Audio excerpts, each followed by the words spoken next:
If it is your first time to be in this commemoration of genocide against Tutsi in Rwanda, ni inshuro ya 32 tubikoze today, nk'abanyarwanda. today it marks 32 years of commemoration. Hano muri Tucson ni inshuro ya kabiri. Here in Tucson, it is our second time. Tugiye gufata umunota rero twibuke. Hano muri sale dufitemo abantu bacitse ku icumu rya Jenoside. We're going to take 1 minute as we remember, and we have people here in the audience that survived the genocide against Tutsi in Rwanda. Abashaka kwifatanya natwe kwibuka turaza kumara umunota umwe ducecetse buri muntu yibuka abantu be. We're going to take 1 minute in silence and as we remember. Tubikora duhagaze. Let me ask everybody to stand up. Tukazimya urumuri. And we ask the people in the media team, we need the light to be dimmed low. No lights. Media and protocol, would you put the lights off for us? Mu gihe bari kugerageza kuzimya amatara. Jenoside yakorewe Abatutsi hari abo yasigiye ibikomere. Hari abari mu Rwanda, hari abatari mu Rwanda, hari n'abakibyumva, hari n'abashaka kumenya ayo mateka. Uyu munsi dufite ababishinzwe bari bibanyuriremo. The genocide against Tutsi in Rwanda left a lot of wounds to the people who are in Rwanda or outside of Rwanda, and we thank you for being with us as we commemorate that. Ariko nk'uko nabibabwiye ingingo nyamukuru ni ukuvuga ngo ntibizongere kubaho ahandi ukundi. But as we said earlier, let's say all together, never again. Reka dufate umunota wacu wo kwibuka. Let's take 1 minute of remembering. Thank you.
Thank you. Before you sit, reka twese tuvugire hamwe ngo genocide never again. Let's all say genocide never again together. 1, 2, 3. Genocide never again. Thank you. Murakoze mwicare.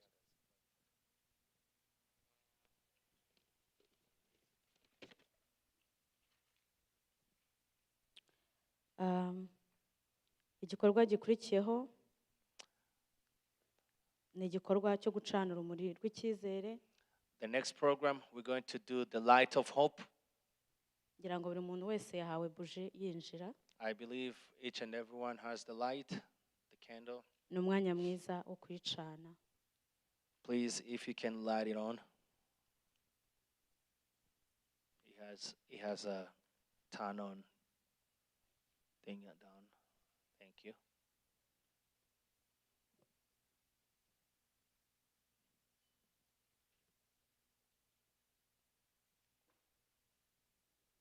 Mu gihe mukirimo gucana ngira ngo abantu bose bacanye. Reka tubibutse impamvu ducana urumuri. The reason why we light candles nuko twabaye mu mwijima tuwuzi. Is because we have lived in darkness. tuzi amajoro adacya, We know the nights that could not get lighter. tuzi imvura, We know rain, tuzi n'imivu y'amaraso, and we have seen blood. ariko twahisemo kubabarira, But we chose forgiveness. twahisemo kubaka igihugu, We chose to build our country, kandi ntabwo twacecetse. and we chose not to be silenced. Twahisemo kubwira isi yose We chose to tell the word, ngo genocide never again. genocide, never again. Tugiye kubaha umwanya nanone We're going to give you another moment. igihe ucanye urumuri, When you light your candle, utekereze uruhare rwawe mu kuzana amahoro ku isi. think about your part to bring peace to this world. Utekereze uruhare rwawe mu kubabarira, Your part in forgiveness, utekereze n'uruhare rwawe mu kubaka isi nziza, and your part to make this world better, a better place. a better place.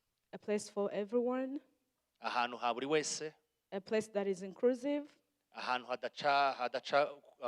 hatagira amacakubiri, a place that does not discriminate ahantu hatarangwa n'amacakubiri, based on race, atewe n'uruhu rw'umuntu, based on ethnic, atewe n'ubwoko, based on anything.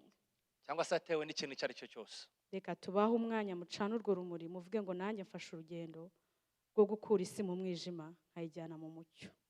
Let's give you a moment to think about how you take in the word from darkness to the place of light. Murakoze. Thank you.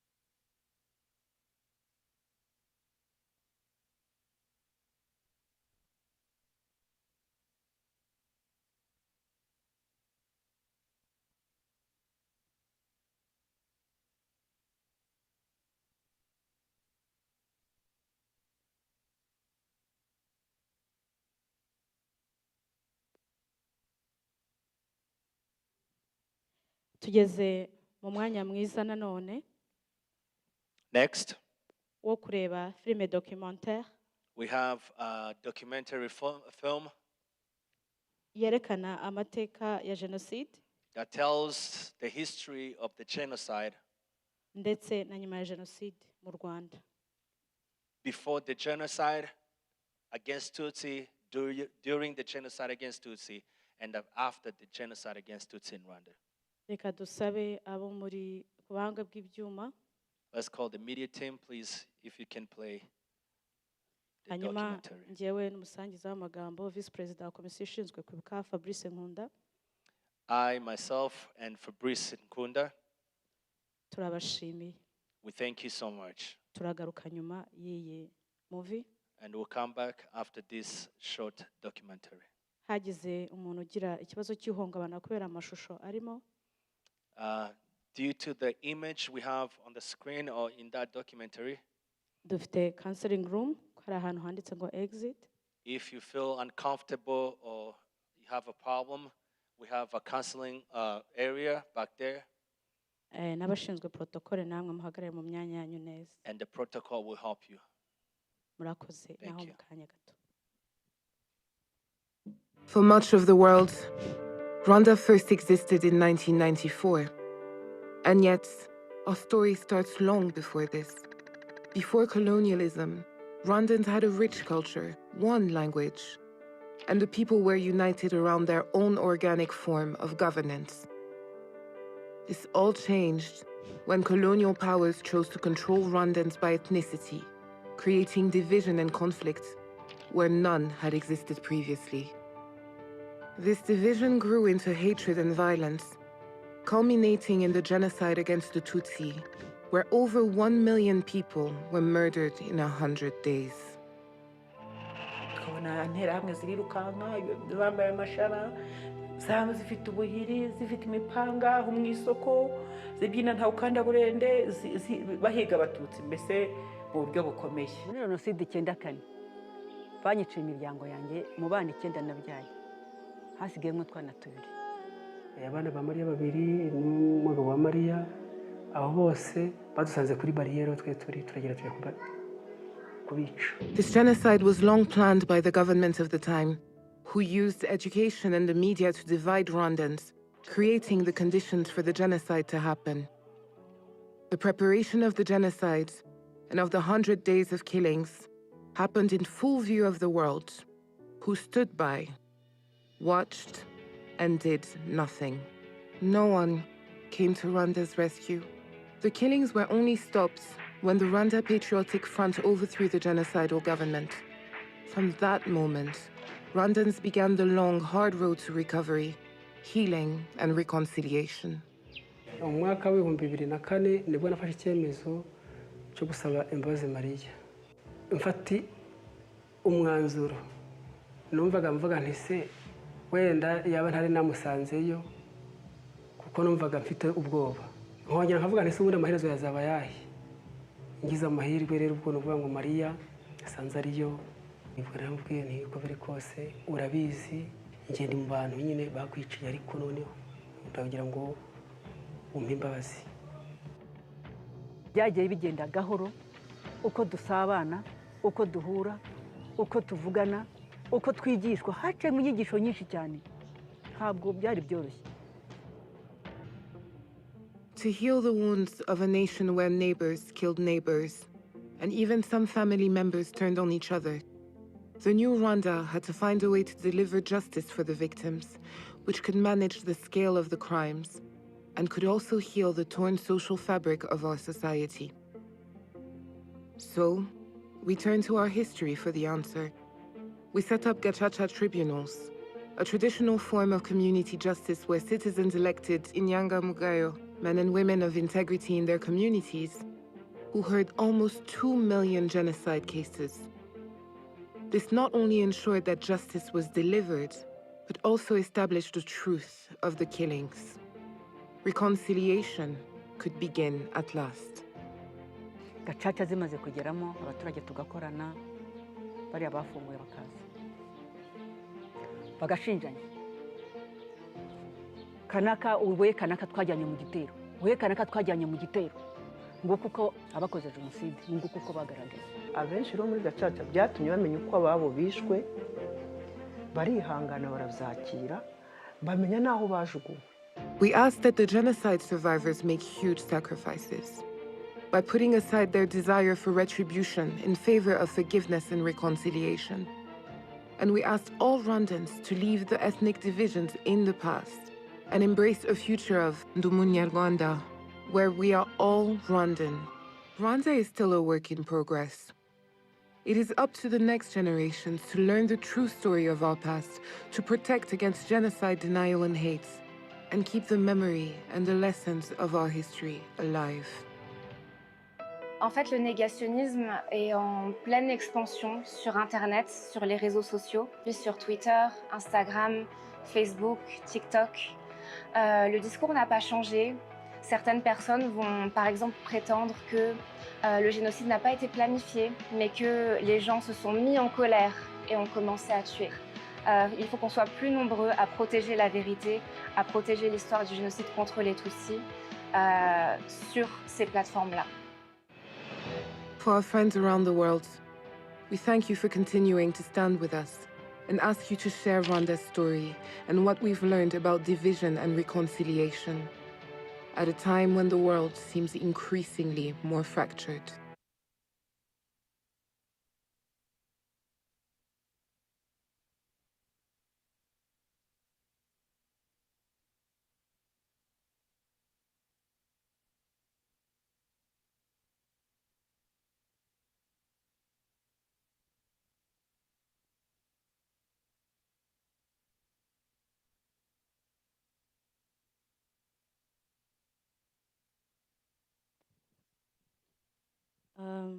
Tugeze mu mwanya wo kumva ubuhamya Next, we're going to hear the testimony bw'uwarokotse Jenoside Yakorewe Abatutsi mu Rwanda muri Mata 1994. the testimony of a survivor of the genocide against Tutsi in 1994 in Rwanda.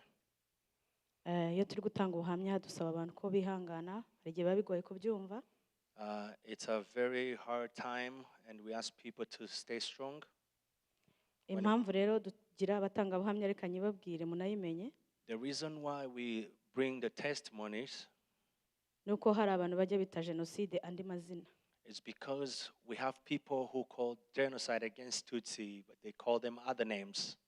Ugasanga bayita andi mazina ngo Jenoside y'Abanyarwanda, Sometimes they call it the genocide of Rwanda, ngo ubwicanyi bwabereye mu Rwanda. the killing of Rwandans, Oya, but that's not the right term.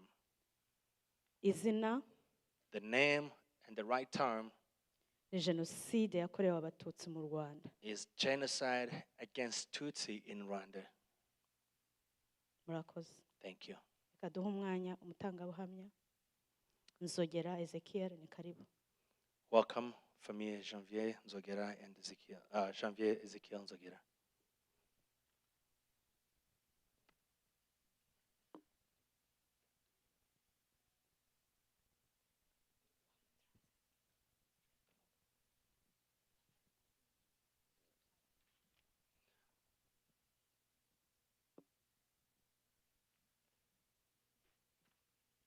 nyakubahwa madamu perezidante na komite uyoboye, Madam President of Rwandan Community in Rwanda, in Tucson, banyakubahwa bayobozi mwavuye mu rwego rwa site ya Tucson baje kwifatanya natwe, honorable leader of the city of Tucson that came here to commemorate with us, banyakubahwa mu nzego z'umutekano turi kumwe hano, leaders of the police department in Tucson, umuntu wese uri hano waba aracitse jenoside yakorewe abatutsi mu Rwanda, survivors of the genocide against Tutsi in Rwanda, banyarwanda ndetse n'inshuti zacu mwese muri hano, Rwandans and friend of Rwanda, mbanje kubasuhuza. good evening. Mbasabye gukomera, mbifuje kwihangana muri no minsi ijana twibuka jenoside yakorewe abatutsi mu Rwanda. I asked you to be comfort and be strong in these 100 days of commemoration and of the genocide against Tutsi in Rwanda. Mwihangane mukomere kandi twibaka. Be strong as we remember and renew. Nkuko babivuze amazina nitwa Nzogera Ezekiel Janvier. My name is Janvier Ezekiel Nzogera. Ndaza kubasangiza amateka cyangwa se urugendo rw'umusaraba ahahoze ari muri komine Rwamatamu. I'm going to share with you my testimony of the genocide against Tutsi in Rwamatamu commune. Ahahoze ari muri Kibuye. In Kibuye district. Iyo tuvuga kuri jenoside yakorewe abatutsi mu Rwanda, when we talk about the genocide against Tutsi in Rwanda, ntabwo tuyihera umunsi nyirizina yatangiraho muri 1994 gusa kuko ni amateka mabi yaranze u Rwanda rwacu guhera mbere. We don't start from 1994. We go back in the years because that's when the preparation of genocide started. Ni amateka ababyeyi bacu babayemo. It is the history of our parents that lived in. Ni amateka twe abariho twabonye twabayemo. It is the history that we lived in. Ariko twishimira ko byibura atari umurage tuzaraga abana bacu kuko dufite ubuyobozi bwiza. We thank God that it's not a heritage we're going to give to our children because we have good leadership in our country as we speak now. Nsubiye inyuma, impamvu mvuze ibyo ngibyo nuko umubyeyi wanjye nawe yabayeho nkuko nabayeho. The reason why I'm saying this is because my father lived the same life that I lived in. Data yitwaga Musare Jerome. My father was named Jerome Musare.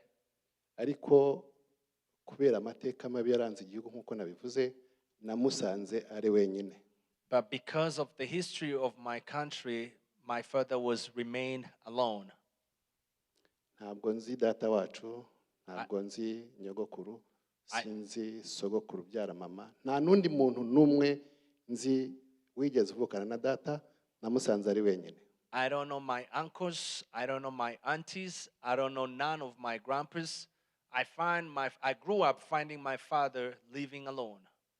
Ibyo byose biva kuri ano mateka mibi yaranze igihugu cyacu. It all goes by the history of my country. Igihe data yari umusore, when my father was a young man, ni mu gihe barimo bacira abatutsi i Bugesera.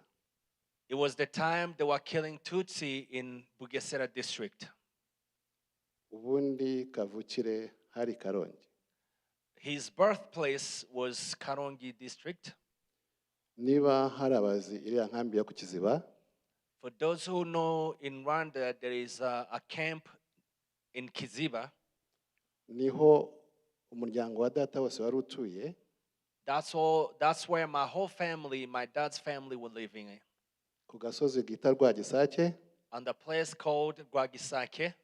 Aho hose nta numwe wasigaye. And no one survived when they were killing people in that area. Mu gihe batwaraga abantu, data we yabashije gucika. Only my father survived when they were taking people. Umuryango we wose barawutwaye, ari nabwo yavuye Karongi ajya Rwamatamo. And that's where my father moved from Karongi to Rwamatamo. Ngira ngo undi wabashije kurokoka nubwo jye namubonye yarashaje, navutse yarapfuye, ari mushiki w'umwe. The other only person who survived was my aunt, but when I grew up, she was already passed. Ari nawe waje kumusanga nyuma barabana, amaze kubyara umwana umwe nawe yitaba Imana, hasigara data wenyine. And she lived with my father for a short time. After giving birth to her first child, she passed away as well. Nyuma y'ubwo buzima bwose n'urwo rugendo, yumvaga ko akwiye gushaka umuryango, akagira umuryango munini kandi mugari ushobora kumuhoza amarira yabo yari yarabuze bose. In this whole journey of my father's life, he was dreaming to have another family so that he can heal the wounds of losing his first family. Nubwo nubundi atarazi ko icyamuhigaga ntaho cyagiye. Though he didn't know that what killed his family is after him as well. Amaze kuhagera yatubyaye turi abana 18. We were 18 children from our father. Data yari afite abakwe n'abakazana. My father had daughter-in-laws and sons-in-laws. Yari afite abuzukuru. He had grandchildren. Natwe twari tukiri batoya. And we were very young. Twese hamwe ku muryango twageraga ku bantu barenga 80. And the whole family, we were in numbers of 80 people. Ariko ubu mvuga ubu mpagaze mu bana 18 yari yarabyaye, nshimira Imana byibura ko twarokotse turi bane. As we speak right now, as I'm standing here, out of 18 children, as we were siblings, only 2 survived. Only 4 survived. I'm sorry. Twabuze bashiki bacu, twabuze bakuru bacu, twabuze bishwa bacu, twabuze umuryango mugari twari dufite. We lost our brothers, we lost our sisters, we lost our nieces, we lost a big family we were blessed with. Amateka data yabayemo, agahinda yakuriyemo, niko natwe twaje kwisangamo. In the history of my father and the way he grew up, that's the same way we grew up as well. Nangira ngo ngaruke mu gihe cya Jenoside nyirizina. If I go forward during the genocide against Tutsi in 1994, nari mukuru kuko nari mfite imyaka 16. I was 16 years old. Byose nabibonye n'amaso yanjye. Everything happened right before my eyes. Nsubiye inyuma gato mbere yo kwitangira, muri abo bana bose bitewe n'ubuzima igihugu cyari kirimo cyo kurobanura abantu. Before the genocide, because of the way we were living and the way the government was dividing people, abavandimwe banje bose ntabwo bemereye kwiga. All my brothers and sisters were not allowed to go to school. Ariko muri bo hari umwe wabashije kugira amahirwe kuko yari umuhanga cyane, atsinze insuro nyinshi, bageze baramirwa ati komeza ugende wiga baramureka. Only one of my brothers went to school and passed the degree, had a degree. mu gihe muri 90 inkotanyi zateraga In 1994, when RPF in Hotanyi came to liberate the country, uwo mukuru wanjye bita Jean Pierre ageze mu mwaka wa 4 wa segonderi. my brother was in the 4th grade, in high school, in the 4th grade. Yigaga Irambura Gisenyi. He was going to school in Gisenyi district, Rambura. Icyo gihe kuko bavuga ko ari abatutsi bateye bica abana babaga mu kigo biganaga muri icyo kigo. And because he was Tutsi and he was going to that school,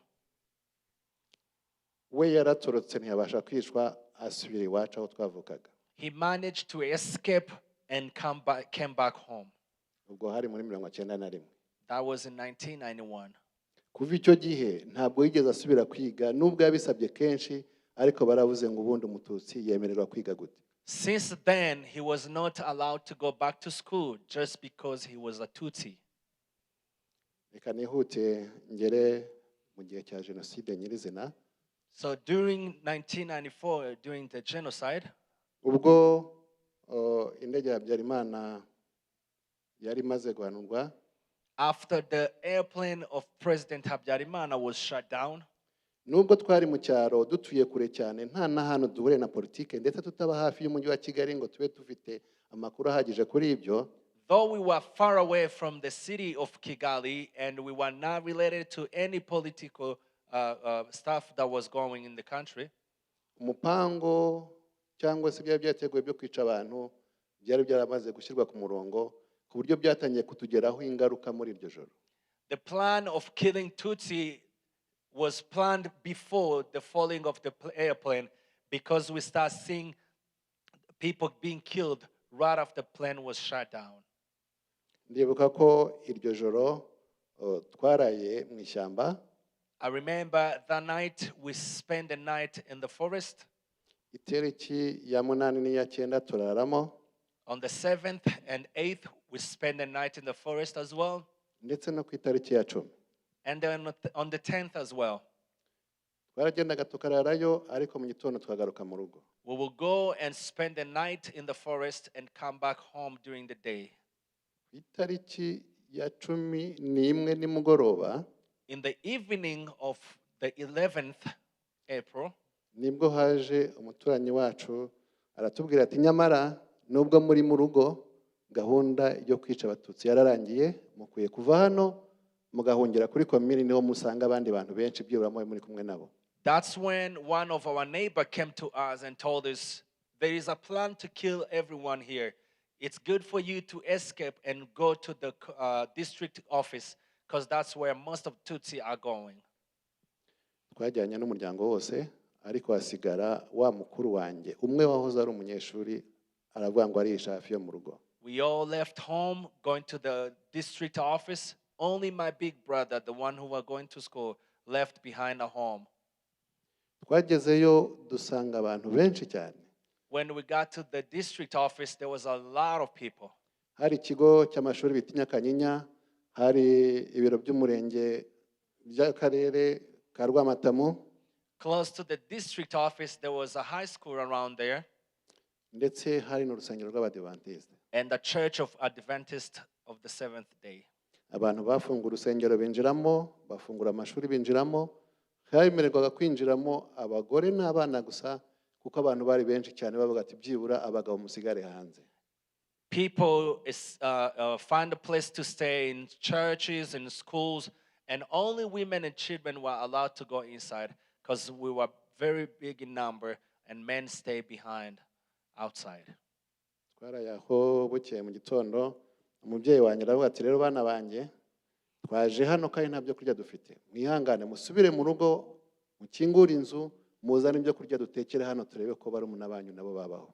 We spent the night there, and the next morning my father came to us and told us, my children, we don't have food here.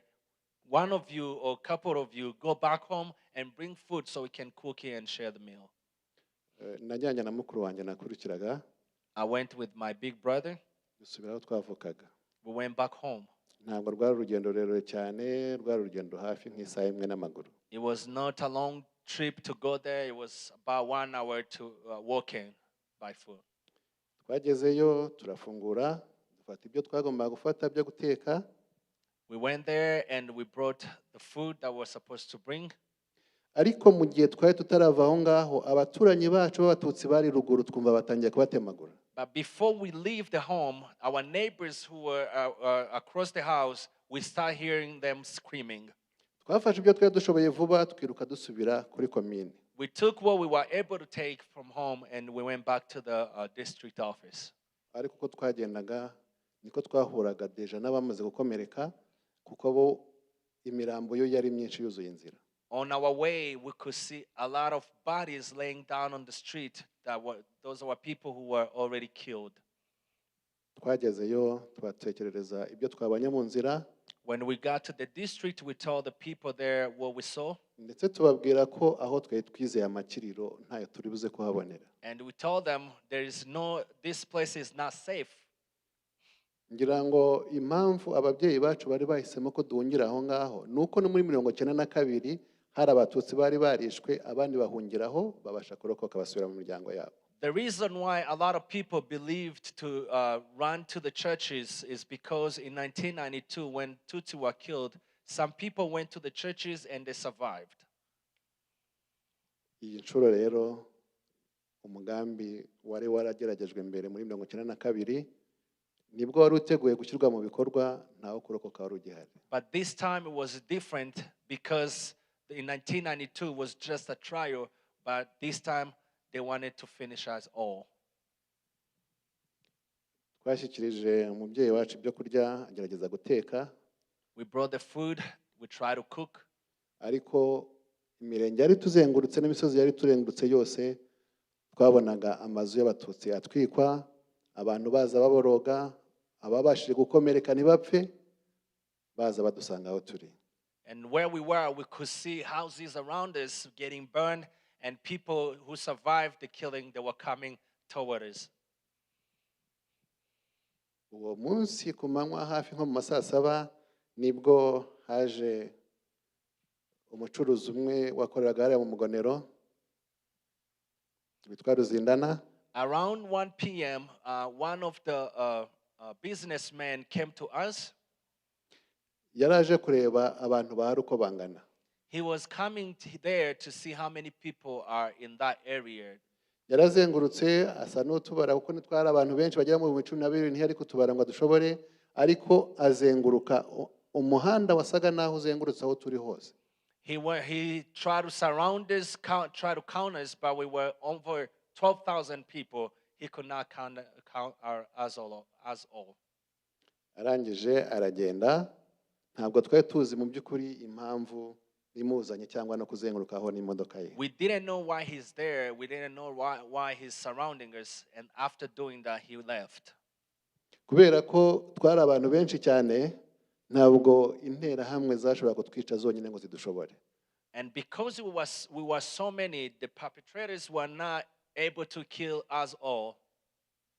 Nyuma yo kubona ko abari basigaye nyuma bose bishwe, twamaze twahise dufata icyemezo cy'uko tugomba kwirwana uko byagenda kose.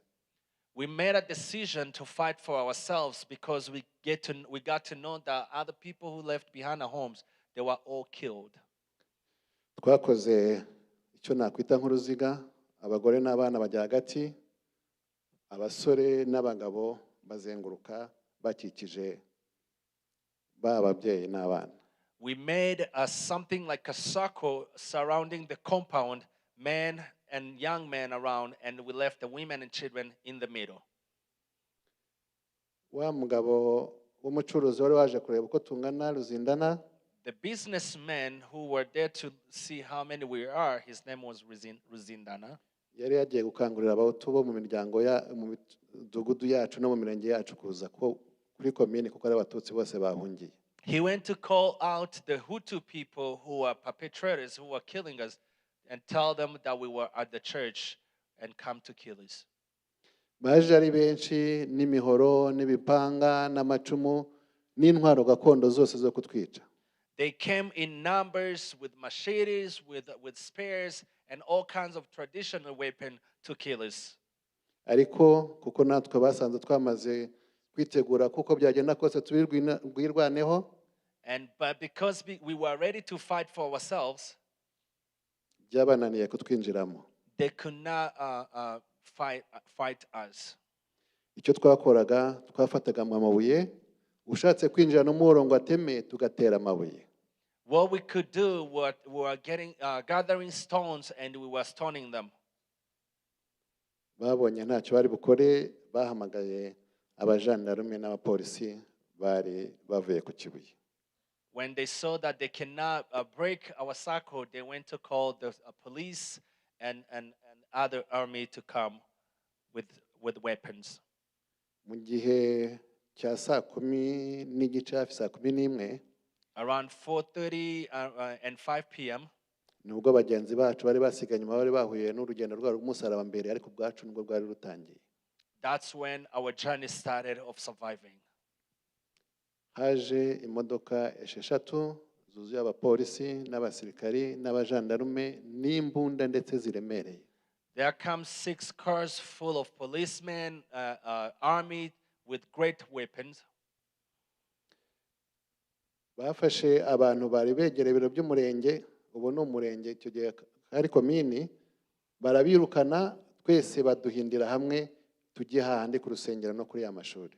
They pushed us, all of us, to go around the schools and the church. Aho niho bashinze imbunda zo kuturasa. And that's where they built their weapon to start shooting us. Ni ibintu umuntu adashobora kumva birenga ubwenge bw'umuntu. Things that happen there, it's beyond the imagination of a human. Kubona abantu mwabanye, mwagaburiye, mwasangiye, mwahanye inka, mwakamiye, aribo baza kubatsemba, nta cyaha mufite. To see people, you share the food, you share the area, you were born in the same place, you gave them cows, you've shared everything in life, being the one to come killing you. Bazanye imbunda barazifungura, barazishinga. They started shooting Isoni us. kubona umunyarwanda utarakoze icyaha uzana imbunda y'amasheni kumurasa nk'urwana n'umwanzi ufite intwaro zindi zikomeye. It was unbelievable to see somebody bringing a machine gun just to kill an innocent person. Nibwo bwa mbere benshi muri twe twari twumvise ikintu giturika. Ntabwo twatwiye twumva amasasu aturika. It was our first time, most of us, it was our first time to see gun shooting. Bafashe amagrenade, They used grenades batangira gutera aho twari turi. and they were throwing them where we were. Hapfuye abantu benshi. A lot of people died that time. Hapfuye abantu benshi. A lot of people died. Twakomeje kugerageza uko dushoboye kugira ngo dutere amabuye byibura baturase gusa ariko badadutemesheje imipanga. We tried so much to fight for ourselves because in our mind we were, at least you can shoot us, but we don't want to be we don't want to be killed by machetes. Kubera imirambo yabaga myinshi, iyo bateraga grenade tubona uko turyama, umwe yafataga amaboko ya mugenzi we umaze kugwa, undi agafata amaguru tugaterura, tugaterera ku musozi murambo gahirima, byibura kugira ngo nongera kurasa tubone uko turyama hasi. Because a lot of bodies was around there because of the shooting, we were trying to clear up the place so that when they throw a grenade, we'll be able to lay down on the ground. So we were cleaning the bodies, taking them and throw them down the hill. Harabo twahirikaga batarashira mu mwuka, Some were thrown down the hill even before they passed.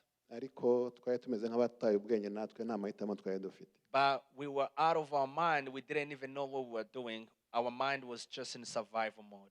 Ababyeyi n'abana barashwe basabaga amazi tudafite icyo kubaha. Children and women were crying, asking for water. We didn't have anything to give them.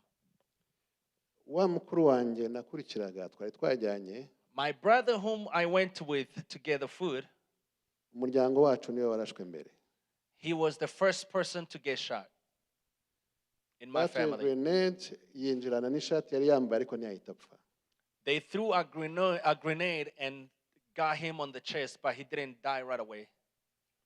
Twaramuteruye tumujyana inyuma y'urusengero arahicara tumwegamiza igiti cy'inturusu cyari gihari. We picked him and we took him behind the church and we sat him up. Yari umukristo usenga cyane. He was a Christian, he was a believer. N'ababyeyi And my parents, twese nk'umuryango. as a whole family, we were all believers. Papa yaraduhamagaye ngo ntituzasengera umwana we. My father called us and he said, come so we can pray for our child.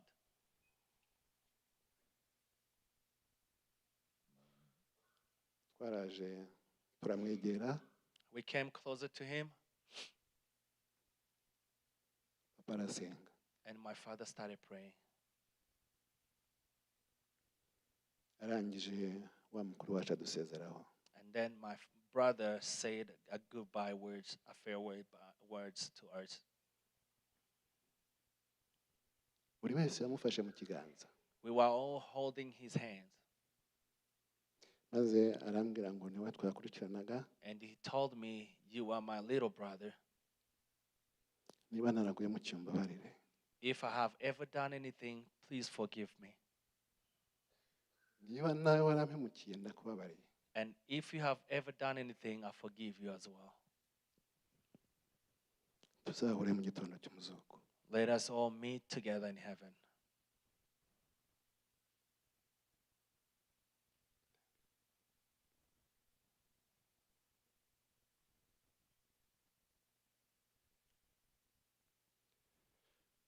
Urugendo rwari rurerure cyane. It was a long journey to survive. Sinzi ko nabivuga ngo mbirangirize aha ngaha. I'm not sure I can tell you everything in this short minute that I have. Ariko abari aho bose barishwe. But I want to tell you, everybody there was killed. Navuye hafi saa 4 z'ijoro ariko ntazahonja. I left that place around 10 p.m., but I didn't know where I was heading to. Nagiye nkandagira kuri ya mirambo twagiye duhirika. When I was escaping, I was running over the bodies that we were throwing down the hill. Nihuse kugira ngo ne kubarambira. Going faster, Twabonye ibyo amaso yacu atakwiye kubona. we've seen things that our eyes were not supposed to see. Twabonye aho interamwe zifata umubyeyi zikamukikiza abana ku bibero zikabiciraho umwe ku wundi bajugunya bo bakamwica nyuma. We saw perpetrators bringing children and putting them on the lap of a mother and kill the children right in the eyes of the mother. Wa mukuru wanjye nababwiraga wari rasuye mu ishuri numva ko ari we dusigaranye bamwishe kuri 29 z'ukwa kane bamuca umutwe mureba. My brother, whom stayed home, that I told you earlier, they beheaded him right in my eyes. N'inzira utabona uko usobanura. There were things that you can never find words to explain. Gusa dushimira ko nyuma y'ibyo byose twabayeho. But after all, we lived. Dushimira ko twagize nyakubahwa His Excellency Paul Kagame n'ingabo yari ayoboye bakaturokora. And we thank His Excellency Paul Kagame, our president, and RPF army that he was leading, that saved us. Iyo haza gutindaho gatoya byibura nk'ukwezi kumwe nta nuba hari wo kuvuga n'aya makuru. I'm telling you, if they could come late for only 1 month, no survivor would have lived in that time. Baradufashe baratwomora. They healed us. Batwigisha kubabarira tukibabaye. They taught us to forgive even though we were still in pain. Batwigisha kwigira tukiri abana. And they taught us to be men and stand for ourselves when we were Turema mu young. buntu nubwo byari bigoye. And we became human again after everything we've seen.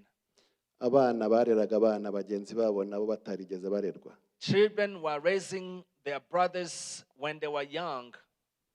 Ubu turashimira ko u Rwanda n'ubuyobozi bwarwo bwadufashe tukaba turi abagabo n'abagore twarabyaye twaragize abana.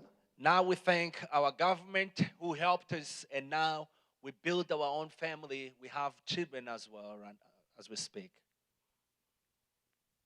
ni inzira igoye ariko ishoboka, ni inzira igoye kubabarira wariciwe ariko ni inzira ishoboka, turabahamya babyo. The journey of forgiveness, it's a very hard journey, but it's possible. Byibura dufite icyizere yuko ubuzima data yabayemo nanjye nabayemo atari bwo nzaraga umwana wanjye. Ubuzima bw'ubupfubyi nubwo data yabayemo, mfite icyizere ko u Rwanda rwiza rw'ubu ngubu umwana wanjye atazabaho gutyo.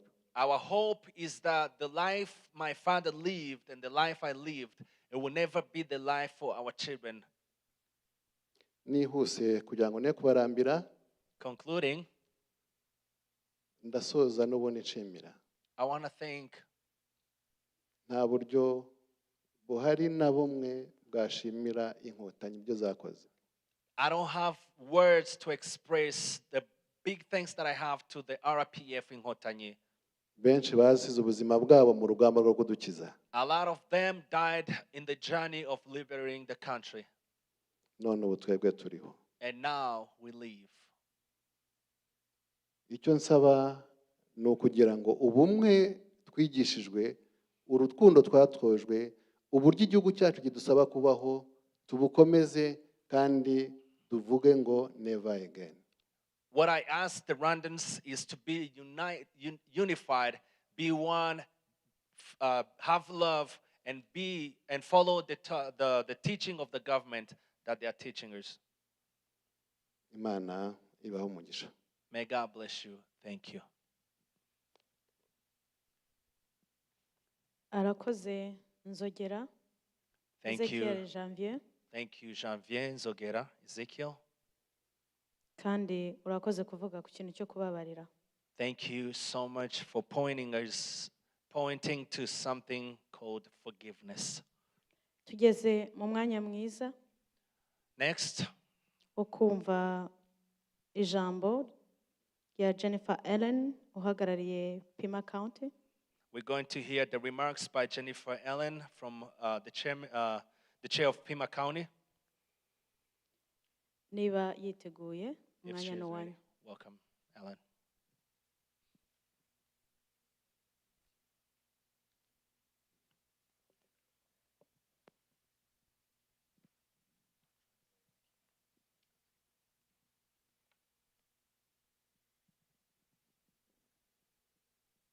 Good afternoon. Mwiriweho, Muy buenas tardes. mwiriweho kandi. Thank you for the honor of joining you for Kwibuka and being part of this time of remembrance and reflection. Mwakoze cyane kandi twishimiye kubana namwe muri iki gikorwa cyo kwibuka ndetse no kuba umwe muri kino gihe turi kwibuka twese. I'm Jennifer Allen, and I have the privilege of serving as the chair of the Pima County Board of Supervisors and represent District 3 in Pima County. Amazina yanjye nitwa Jennifer Allen, ninjye uhagarariye the Pima County District 3. Kwibuka is a powerful reminder that memory is not passive. It is an active obligation. Kwibuka ni ikintu gikomeye cyane kitwibutsa yuko ibitekerezo cyangwa se memories atari ibyahise gusa ahubwo ari byo tunyuramo buri munsi. Today we remember the over 1 million Tutsi who were murdered during the 1994 genocide against the Tutsi in Rwanda. Uyu munsi turibuka miliyoni irenga y'abatutsi yishwe mu 1994 muri Jenoside Yakorewe Abatutsi mu Rwanda. We gather to honor the lives lost, to stand with survivors, many of whom have rebuilt their lives in the United States, including here in Tucson, and to recommit ourselves to truth and to justice.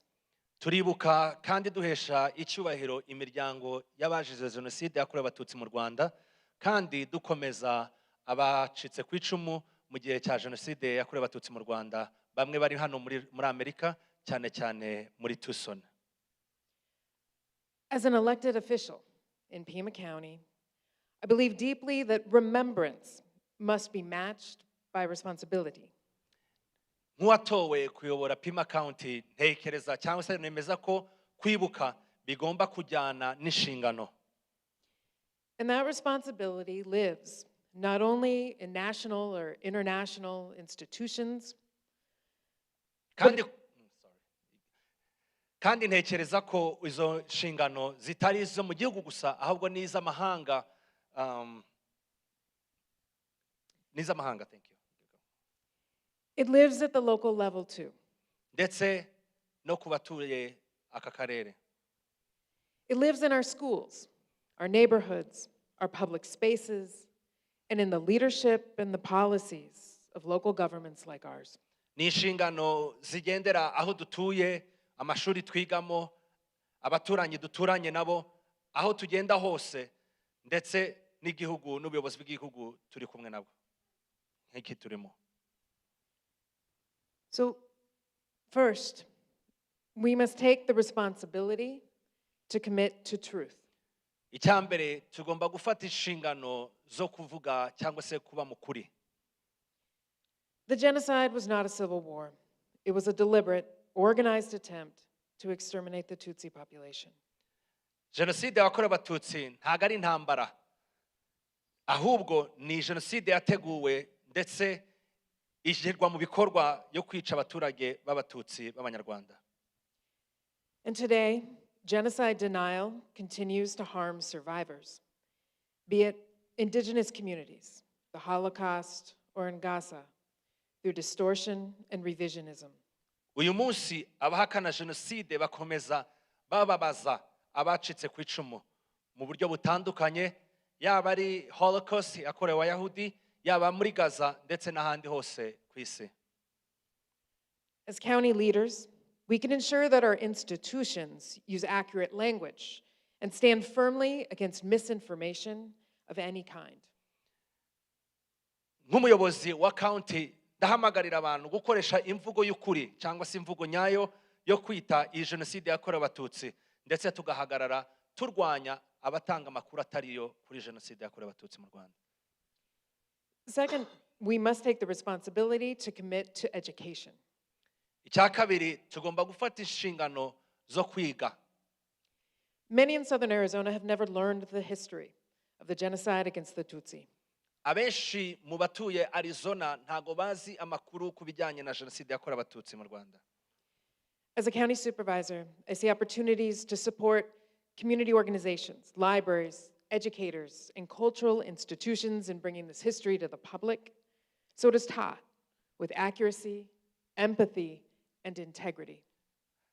Ndabona inshingano cyangwa se responsibility zo gufasha community nyarwanda no gufasha community ya Arizona kugira ngo twigishe abantu mu mashuri, mu ma library ndetse n'ahandi hatandukanye tubigisha ukuri ku bijyanye na jenoside yakorewe Abatutsi. Third, we must take the responsibility to commit to community. Cya gatatu tugomba gufata inshingano zo kuba mu muryango. Organizations like Kwibuka USA amplify survivor voices, support healing, and preserve testimonies like that what we have heard today. Umuryango Ibuka ushira hejuru ijwi yigisha cyangwa se rifasha abantu no gutanga ubuhamya ku bijyanye na jenoside yakorewe Abatutsi. As local officials, we can partner with groups like the Tucson Rwandan Community to ensure survivors and their families feel seen, supported, and valued.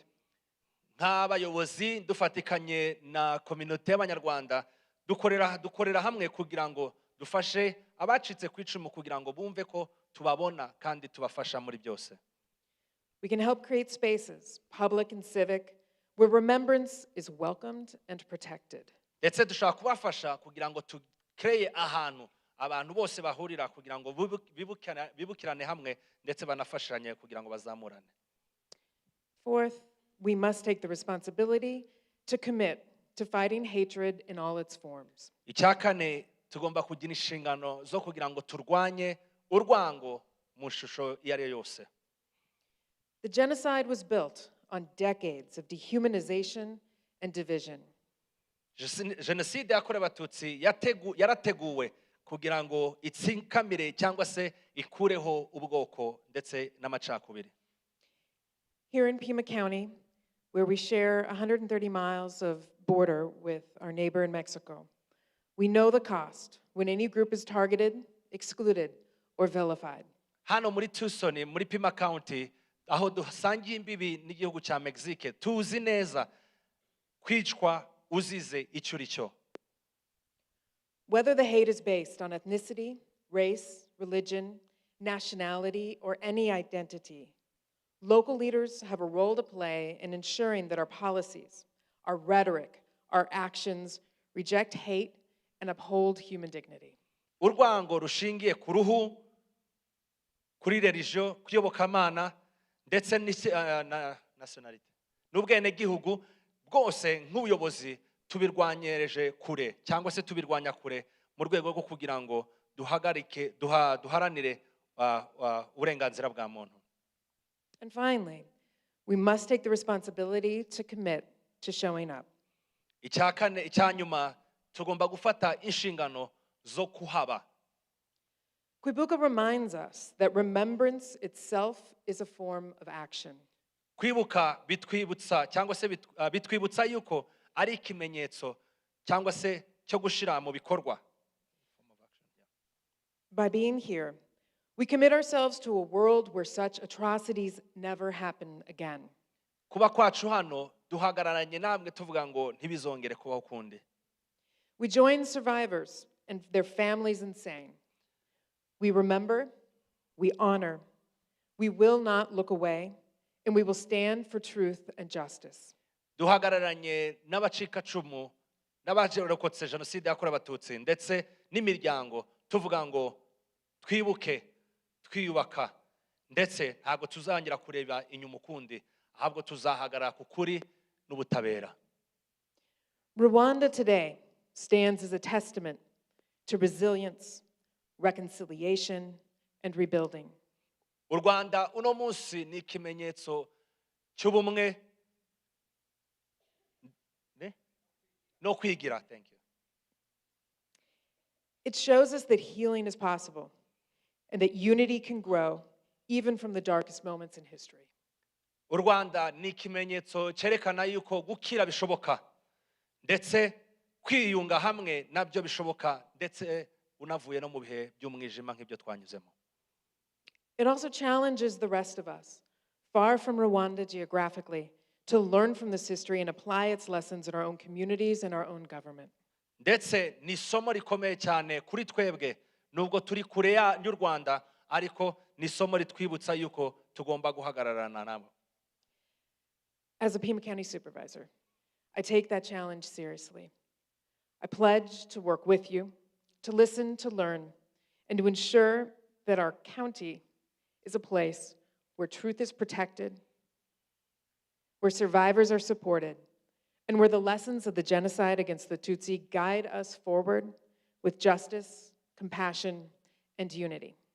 Nk'uyoboye Pima County ndahiye kuzabana namwe, kuzakorana namwe, kuzabumva ndetse no kuzabaha umwanya aho ukuri kuzatangazwa ndetse kukamenyekana. To all survivors and families here today, and to the entire Tucson Rwandan community, your courage inspires us, your resilience strengthens us, and your stories remind us of our shared duty to safeguard memory and to stand firmly against hatred wherever it appears.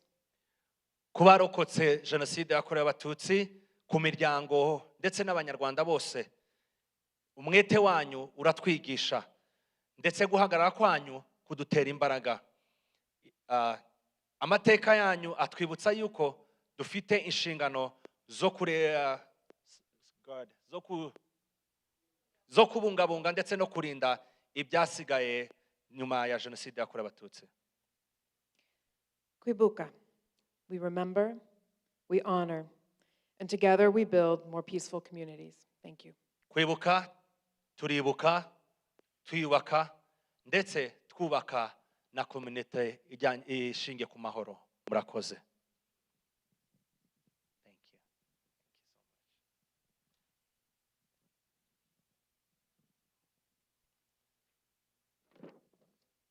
Tugiye guha ikaze Jean Felix Masengesho atunyuremo muri make nawe araza gufata umwanya wari gufata panel discussion yose awukubire hamwe atwigishe anatubwire kugira ngo abantu babashe gusobanukirwa amateka y'igihugu cyacu ndetse n'uruhare rwa buri wese kugira ngo tuve mu mwijima tujya mu mucyo igihe ku kindi. Next, we're going to hear Paul Felix Masengesho. He's going to give us the history of our country from where we were and to where we are today. And he's going to take the whole time that we were supposed to have the panel, but he's going to summarize everything. I would like my friend, Vice President of Commission of Kwibuka, to keep the good job of translation, if you want to be seated.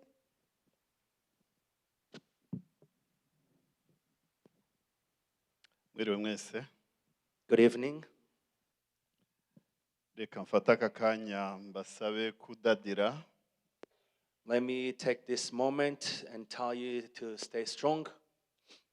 Ntibiba byoroshye nubwo hashize imyaka 32 nk'uko umutangabuhamya yabivuze ubibona nkaho byabaye ejo.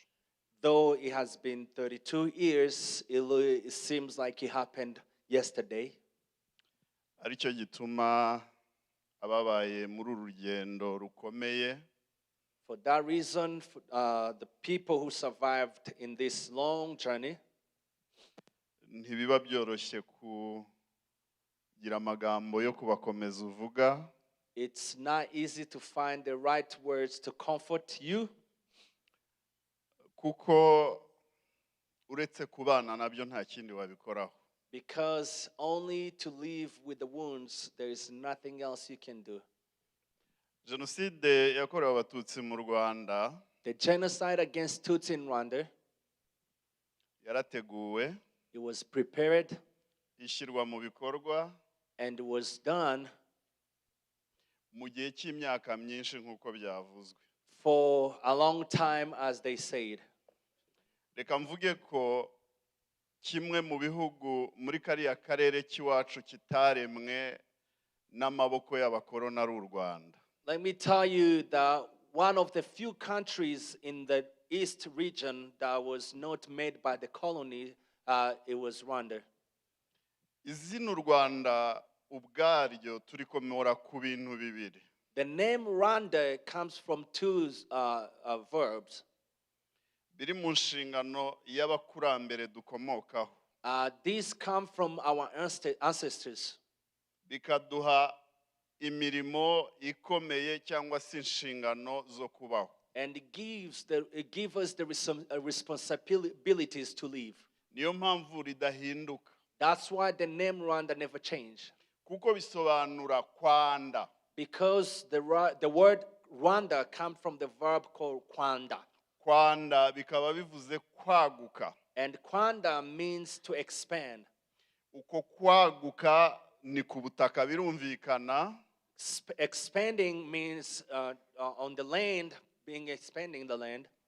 Nicyo gituma ikintu cyose yari kigari cyane baravuga ngo n'u Rwanda rwose. That's why when something is big, they call it's Rwanda.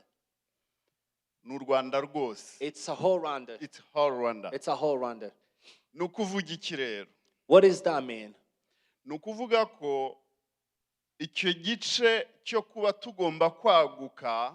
It means the part of expansion. Binasobanura inshuro ya kabiri nari navuze icyo twita urumuri Rwanda. The other words, the other meaning of Rwanda is the light that expand. Urumuri Rwanda, the light that expand, nirwo rutuma uyu munsi dushobora kubana n'abanyamerika. It is that reason we can live with Americans. Kandi n'ahandi hantu hose umunyarwanda ari akagomba kumenya ko azamuye ibendera n'urumuri rw'u Rwanda. And everywhere a Rwandan has the responsibility to light up and bless the flag of Ukagomba rero Rwanda. kuba udafite ikintu icyo ari cyo cyose kiguhuza n'ibyaha nubwo turi abantu. And these responsibilities cause you to stay away from any bad behavior, though that we are people. Kugira ngo so that abantu iteka bamenye ko hari aho wanyuze mu ishyiga ry'umuryango, so that people will know that you came out of the family, batoza indangagaciro, a family that teaches the duties, the ukagomba values, ukagomba no kumenya ko hari kirazira. and know that there is things that we don't do. Kirazira, tabu. There is a taboo. Ntushobora kubona umunyarwanda ufite urwo rumuri ufata ku ngufu. You will never see Rwandans who rape, who carries the light and rape. Ibi biransubiza rero igihe cy'abakoloni mwabonye muri documentary igihe bayerekanaga. So this takes me back to the documentary they show us in the time of colonization. Baje bafite polisi izwi ahantu hose yitwa diviser pour régner mu Gifaransa. When they came, they had this policy called divide to rule, to reign. Divide and rule. Divide and rule. Ibyo ntabwo tubica ku ruhande kuko umwihariko w'u Rwanda igihe cyarwo, we don't go away from this because during that time in Rwanda, rwari a nation state. It was a nation state. Rufite umwami uzwi. We had a king, a known king, uzwi n'abaturage be, known to his people. Mu ijambo rimwe hakaba umwami wa rubanda. In the other words, it was a king of the people. Kandi na rubanda rukaba urw'umwami. And the people belonged to the king. Iyo leadership nta handi yari iri. There was no such a kind of a leadership anywhere else. Niyo mpamvu usanga mu Rwanda twagize umwihariko wo kwicirwa abami babiri. That's why in Rwanda we have a history of two kings that were killed. Uwo ni Musinga. King Musinga. Bamwirukanye mu gihugu cye. He was chased away from his nation. And he was killed in Kamembe. Ubwo ndavuga Ababiligi. I'm saying impamvu mbigarukaho nuko nza kubagarukaho nuko n'uyu munsi bahagaze kuri leadership y'u Rwanda. He was killed by Belgium, and I'll come back to them. Yaje kugwa ahantu bita Moba muri Kongo y'ubu. He was killed in Moba in the current DRC. Umuhungu we witwa Mutara Rudahigwa. The other king was his son called Mutara Rudahigwa. Wagiye mu mwanya we aramusimbura arabatizwa ajya mu bukoroni ajya muri kiliziya rwose abereka ko nta kibazo. He committed and he was hand in hand helping with the colonizers. Bamutera urw'inkushi Bujumbura. And he was killed in Burundi, Bujumbura. Ashingurwa itariki ya 25 z'ukwa 12 muri 1959. And he was buried in 25th of December 1959. Icyo gihe bagomba kwimika umuperezida tuva mu bwami tukajya muri repubulika. And from there we moved from a monarchy to republic. Bari barateguye umugabo wita Kayibanda muramwumva wabaye perezida wa mbere. And they made Kayibanda Gregoire to be the first president. Akagira ishyaka ryitwa Parmehutu. And he was coming from the political party called Parmehutu. Ku ruhande rw'akagira Gitera wari ufite amategeko 10 y'abahutu. On the other side we had General Habyarimana who had 10 commandments of Hutus. Gitera. Uretse ko yitwa na Habyarimana Joseph nibyo. His name was Habyarimana Joseph. He had 10 commandments of Hutu. Ndibuka mutararwana nayo macakubiri imbere yuko bamwica. Yashatse kugirira nabi Gitera murumuna we nza kubabwira nawe baje kwirukana mu gihugu. I remember King Mutara was fighting against the division between Hutu and Tutsi, and he was trying to get against the people who were bringing the division. Kumumerera nabi yumvaga yanamukubita yari umwami birumvikana. He was a king. He was so angry about the division that people were bringing. Murumuna aramubwira atariko Gitera uramushakaho iki warebye ikibimutera. The brother of Gitera told him, why are you against Gitera? Why don't you see the reason why he's... Gitera siwe. It is not him. Ahubwo ni abamuhaye. But it is the colonizers who gave him the right to do what he's doing. Imbonezabitekerezo naho ngaho mukwiye kuyumva. So you have to understand that's how things started. Kayibanda uyu nguyu the President Kayibanda, nagira ngo mbabwire ko se Rwamanywa, his father Rwamanywa, Leonidas na nyina Nyirambeba Gatarina bari abashi bavuye Bushi, and his mother Gatarina, they were coming from Bushi, batuzwa hafi ni Kabgayi, and they were brought in Rwanda in Kabgayi, mu gace kitwa Itare, in the place called Itare. arahaba ariko Kayibanda nyene bari abantu bakennye baramurera bamushyira mu mashuri y'amaseminari n'ibiki byose ariko bamutegura kugira ngo azabe uzabahagararira muri aya macakubiri. He was coming from a poor family and they helped him in his education and everything, but they were preparing him to be the president during the First Republic. Mbere yuko njya kuri iki kintu cyo kurwanya ubumwe bwacu ntekereza ko abantu bakwiye kujya bakizirikana iteka. Before I go to these things about our unity, how people were against our unity, igihe bariho batabariza umwami kuko umwami ntashingurwa aratabarizwa, when they were burying the king, birabatungura kuko abanyarwanda banze yuko atabarizwa batarashyiraho umusimbura. the Belgium was so surprised that the Rwandan didn't want to bury the king before they bring somebody over. Birabavuna cyane mu mutwe. They could not understand it.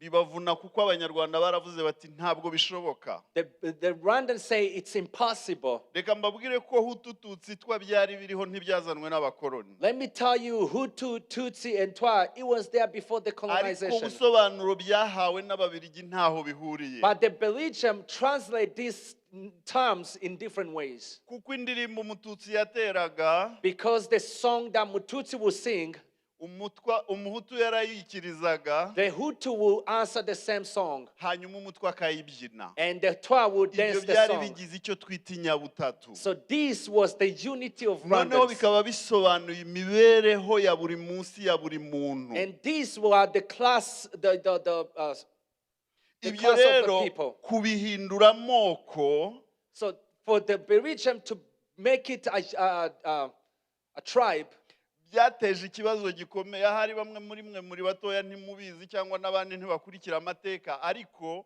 bamaze kwandika icyo bita amoko mu ndangamuntu icyo gihe yitwa Gibuku. when they started writing the tribes in our identity card, ubutegetsi bw'u Rwanda bwariho bwa cyami bwarabirwanije kuko inkingi y'ubumwe yari ikomeye cyane. the leadership of the country, which was the monarchy, they were against that because it was a division to our people. Bityo rero babonye Mutara nawe yagiye mu mujyi wa Musinga, So when they see King Mutara fighting against colonization, as bashatse his gushyiraho father, Kayibanda abanyarwanda barabyanga. and they wanted to bring the president Kayibanda, the Rwandans were Ibi against byari it. byabanjije gucibwa k'umwiru mukuru witwaga Gashamura ka Rukangirashyamba waciriwe I Burundi. Umwiru mukuru witwa Gashamura ka Rukangirashyamba yaraciwe. So the advice of the king called Gashamura was chased away from the country. Hanyuma Musinga nawe arirukanwa. And the king Musinga was chased away as well. Gereza nkuru ya Kigali mujya mwumva yitwa 1930 umuntu wa mbere yafunze. The jail or the prison in Rwanda that you know is known as 1930 in Mwibuke ko Kigali. twubakiwe gereza muri 30, Universite y'Ibutare yubatswe muri 63 itahwa muri 64. Remember, the first prison was built in 1930 Mbese and ni nko the first kuvuga university was built in ngo icyari 1963. kibereye abanyarwanda kwari ugufungwa kuruta kwiga. To them, Rwandans were supposed to be in prison instead of being educated. Reka mbibutse ko umuntu wa mbere wafungiwe muri iriya gereza ari umutware witwa Nshuro wa Nyirimigabo. The first person who was put in the jail in 1930 was the king advisor called Nyamuturo. Nshuro wa Nyirimigabo yarwanije iriya buku bamufunga muri 1930 niwe wayinjiye bwo bwa mbere niwe wakoze integration yayo. Nshuro was the first person to stand against writing the tribes in the book in the identity card. Why am I telling you this? Nuko kugira ngo bashobore gufragiliza ubumwe bwacu bagomba kwica ababuhagazeho kandi wa mbere yari umwami n'ibisonga. For them to break our unity, they had to bring down everybody who was against them. Who was the first? Hanyuma hatangira propaganda ya Kayibanda. So they started the propaganda of the king, the president Kayibanda. Ndaza kwihuta muhumure muri 63 itariki ya 11 z'ukwezi kwa gatatu ngiye kubabwira diskuru yavuze. March 16, 1963, I will tell you the speech that was given that day. Abanyarwanda bakomeje gushaka igihugu cyabo kuko 59 barishwe bamwe. In 1959, there were Tutsi who were killed. That time. Ku Gikongoro twagize icyo bise Noheri y'amaraso. In 1961, we had a bloodly Christmas.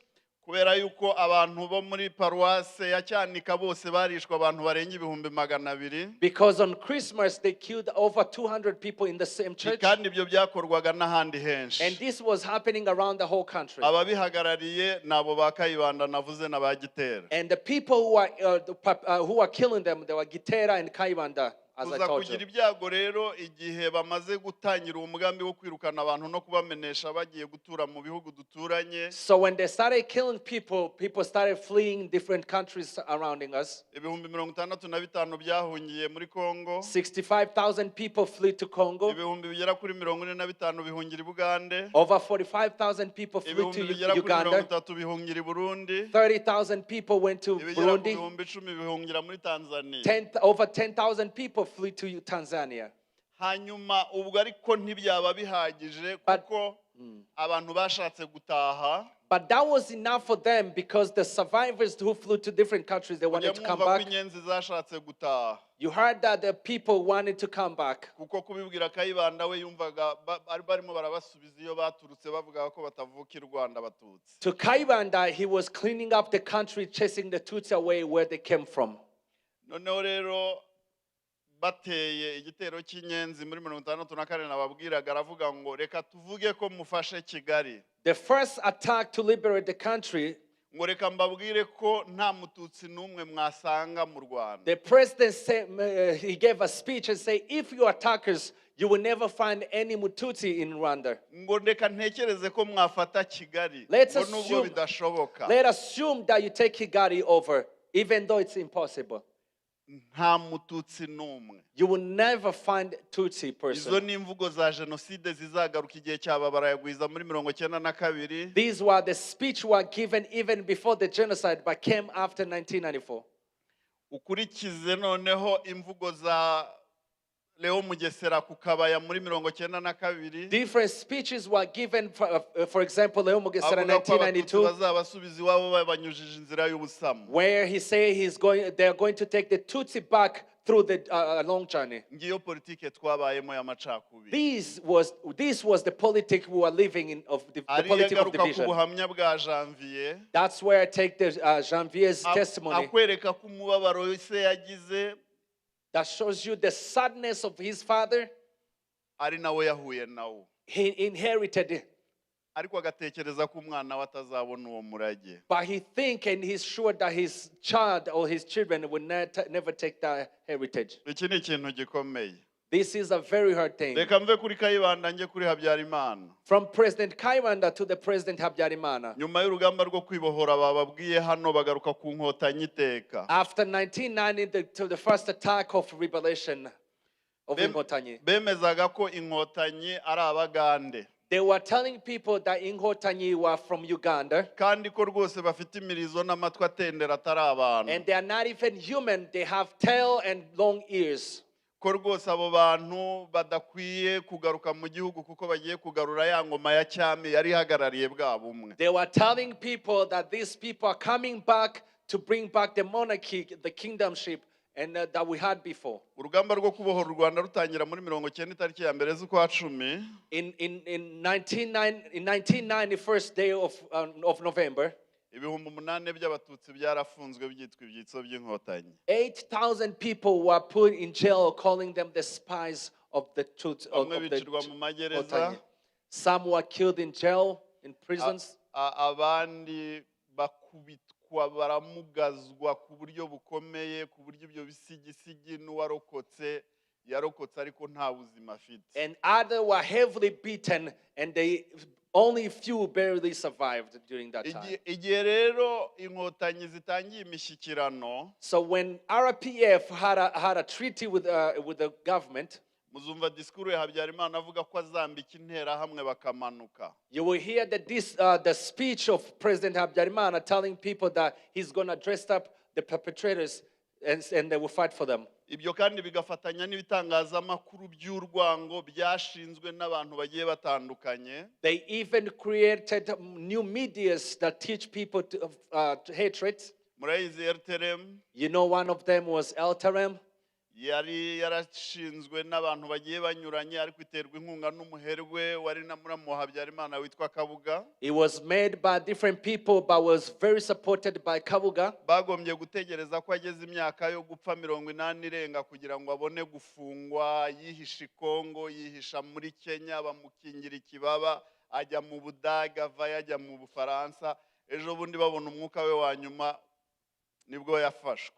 And he ran away from justice. He was hidden in Burundi, in Kenya, in Belgium, everywhere. And right now, when they saw that he was in his old age, that's when they caught him. Ibikoresho byakoreshejwe birimo imipanga. All the tools they used to kill people, for example, the machetes. For example, the machetes that they used during the genocide against Tutsi. He's the one who bought them. They brought them from Europe and they brought them to Rwanda and they were used to kill Tutsis. People who named the genocide against Tutsi other names.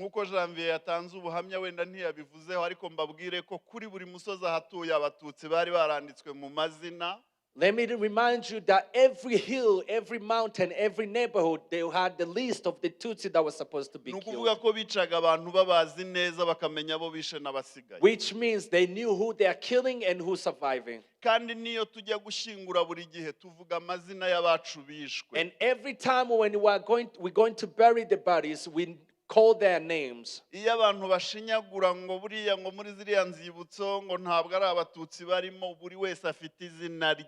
know there are people who say the people who are buried in those places, they are not even Tutsi, but we have their name.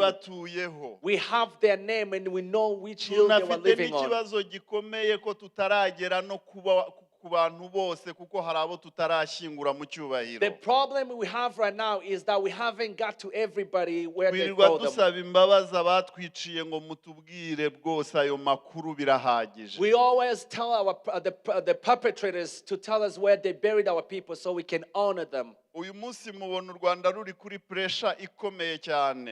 you see Rwanda being under pressure.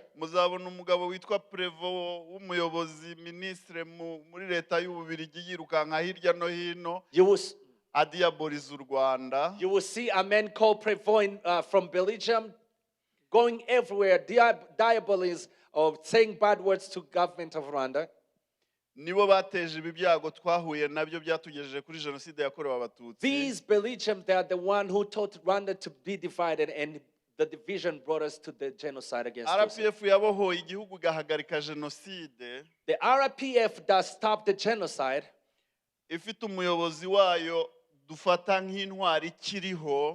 which was led with our living hero.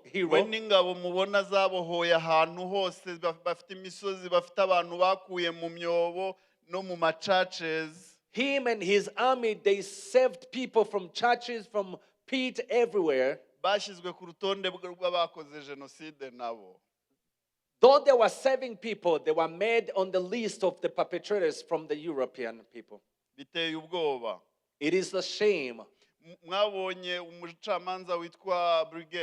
You have seen Judge Brigel. You've seen the judge from Spain. All these, they want to break the unity of people and break the RPF that stopped the genocide. I remember the president of Rwanda, His Excellency Kagame. I remember him giving us a speech saying, we asked you very great things, greater than anything else. Because you are the only one who had something to give. We're talking about forgiveness that we are talking about. If RPF could make a revenge, we will not be talking about this today.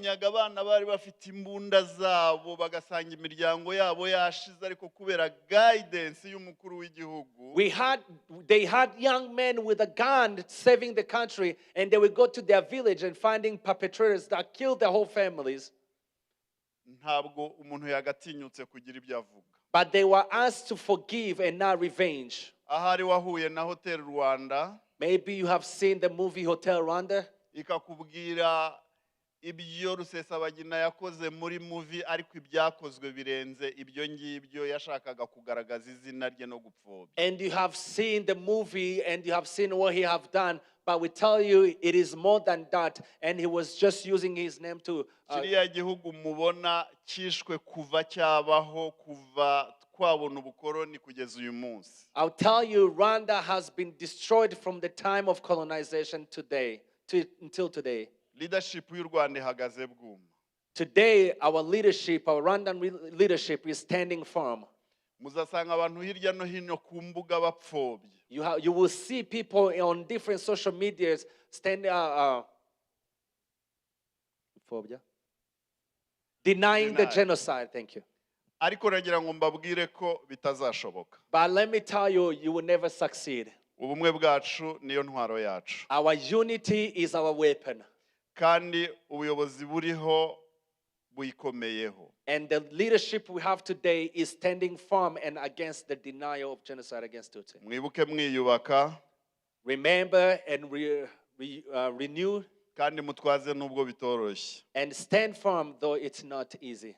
Kandi mumenye yuko icyizere cyo kubaho dufite igihugu. And know that we have the hope of living because we have a nation. Uwari we wese wifuza imbaraga yakura kuri mugenzi we niyibuke ko ari igihe cyo gukomezanya no kongerana imbaraga. Remember, this is our time to unite and fight together. Kandi mukomere. Be strong. U Rwanda ruzaba u Rwanda rwiza. Rwanda will be a better Rwanda. Intekerezo zizakomeza zitureme. Murakoze. And we will unite ourselves. Thank you. Arakoze masengesho. Thank you, masengesho. Kumva ijambo rya Pastor Pete Safe. We're going to hear from Pastor Pete. Narangiza kuvuga abana baraba baramaze kwitegura kuririmba. After we're going to hear the poem from our children.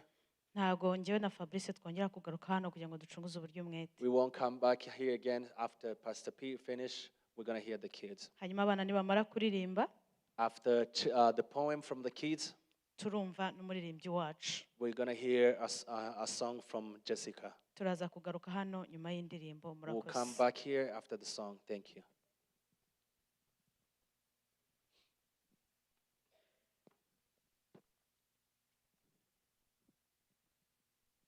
Yes. Muraho. Hello everyone.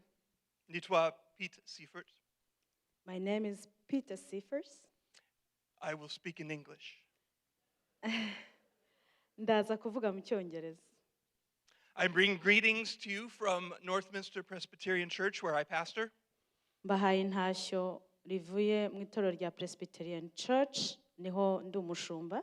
We are a multicultural congregation here in Tucson. Itorero ryacu ryakira abantu bavuye mu mico itandukanye. This year we celebrate 75 years of serving in this city. Tumaze imyaka 75 muri uyu mwaka nibwo tumaze imyaka 75 twizihiza isabukuru icyo gihe tumaze dukora service y'itorero hano muri city ya Tucson. Our elders, pastors, our deacons, our whole church family sends their love. Abo dukorana rero mu itorero baduhaye intashyo baduha n'urukundo ngo tubasuhuze. We are honored to stand with you today. Ubu rero duheshejwe ishema no guhagararana namwe uyu mwanya. I don't know if everyone has arrived, the important people, but to President Herbert Diego of the United States Rwanda Community Abroad, thank you for your leadership. Sinzi niba abantu bose bahageze ariko Herbert arahari, president wa community y'abanyarwanda bose hano muri Amerika. To Luck Dunguye of Kwibuka, USA, thank you for keeping memory and justice alive. Umuyobozi wa Kwibuka, Luck Dunguye, urakoze nawe. To Supervisor Jennifer Allen of Pima County, thank you for serving this community and for your leadership. Jennifer Allen, nawe urakoze kubwitange ndetse no kureberera uyu muryango wacu tubamo. To our speaker who just spoke, Jean-Félix Masengesho, thank you for your words and your teaching. Jean-Félix Masengesho, nawe wakoze kutugezaho ijambo watugejejeho. to Janvier Zogera and the survivors of the 1994 genocide against the Tutsi in Rwanda. Your courage in sharing your testimonies is a treasured gift. wakoze nawe nzogera kudusangiza ubuhamya bw'uko warokotse jenoside yakorewe abatutsi muri Mata 1994. ubuhamya bwawe ni impano tutabona uko dusobanura. To pastors and faith leaders of Tucson, to my dear friend Pastor Obed Orozco of Faith to the Nations, I'm humbled to serve alongside you in our community. Ndashimira kandi n'imiryango yose yaje ihagarariye imiryango itegamiye kuri leta ivuye hano muri Tucson, ndetse n'inshuti yanjye Pastor Obed Orozco. Thank you to the Rwandan Community of Tucson and the committee, President Jackie Murekatete, for inviting me to share today. Wakoze kandi presidente w'umuryango nyarwanda uri hano muri Tucson kuntumira kugira ngo ngire icyo mbabwira uyu munsi. And to our hosts, Deborah Ingabire and Fabrice Nkunda, you are leading our commemoration today so very well. Thank you. Ashimiye kandi njyewe Claire Deborah na Fabrice Nkunda ko ari twe tuyoboye iki gikorwa cyo kwibuka hano muri Tucson. Murakoze cyane. Thank you so much. I feel like I am on holy ground, so I'm going to take off my sandals. Ndumva ndi ku butaka bwera ngiye gukuramo inkweto zanjye. Last evening I watched a movie on Netflix with my wife. Ku mugoroba njye n'umugore wanjye twarebye filime kuri Netflix. The title of the movie was Nuremberg. Iyo movie yitwaga ngo Nuremberg. This is the name of the city in the Bavarian state of Germany. Iyi movie yitiriwe izina ry'umujyi uri mu gihugu cy'Ubudage. Nuremberg is the birthplace of my grandfather. Aho ngaho niho papa wanjye umbyara mukuru, grandpère, ubwo ni sogokuru, thank you, niho avuka. It is the land of my people. Ni ku butaka bw'abantu banjye. The movie, however, was not about my grandfather. Rero filime narebye ntago yavugaga ibijyanye n'abakurambere banjye.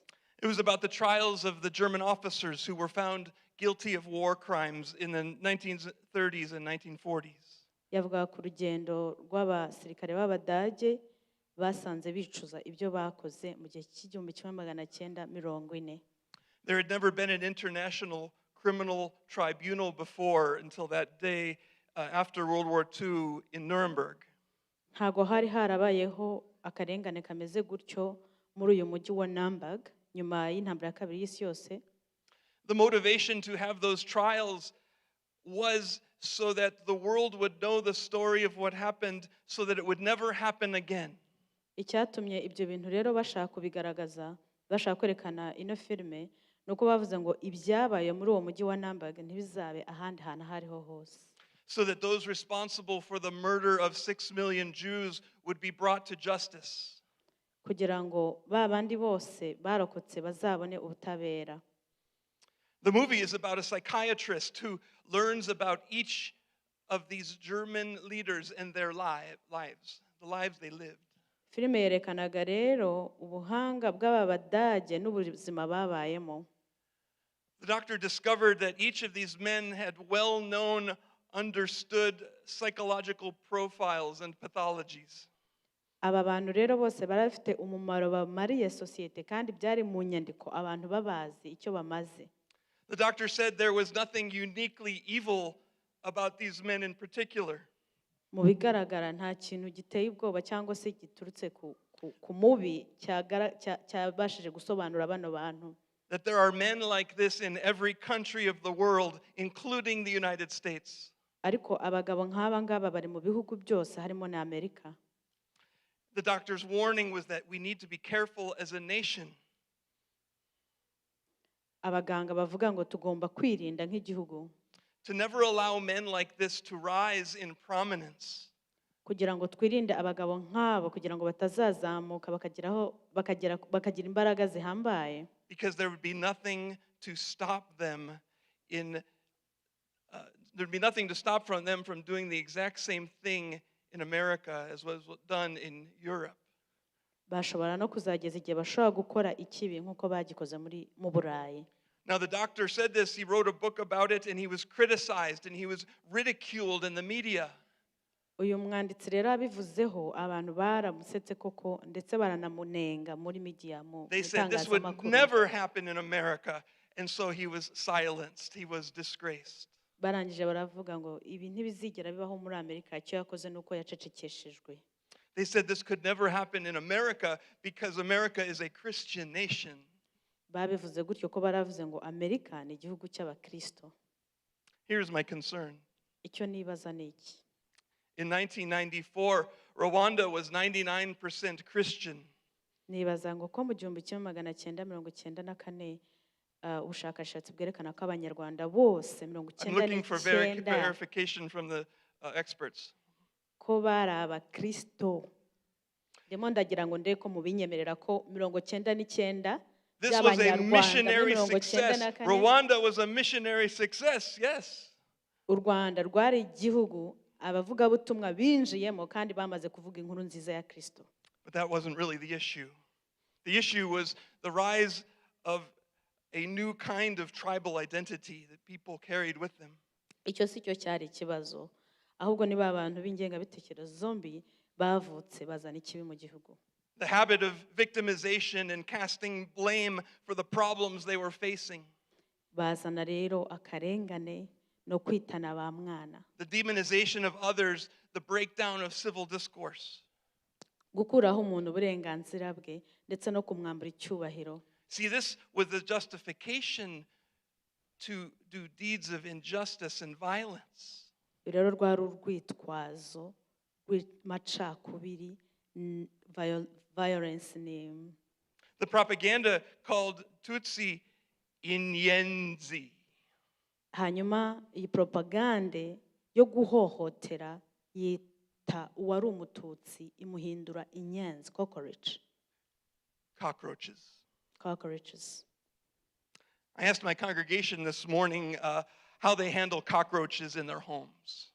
Nabajije abaterane mu materaniro yanjye muri iki gitondo ndababwira ngo muhanduringa gute cyangwa se mwica gute inyenzi. I know some people who, when they find an insect or a cricket or maybe a spider in their house,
He was on the UN team, went to Rwanda to investigate what happened after everything happened.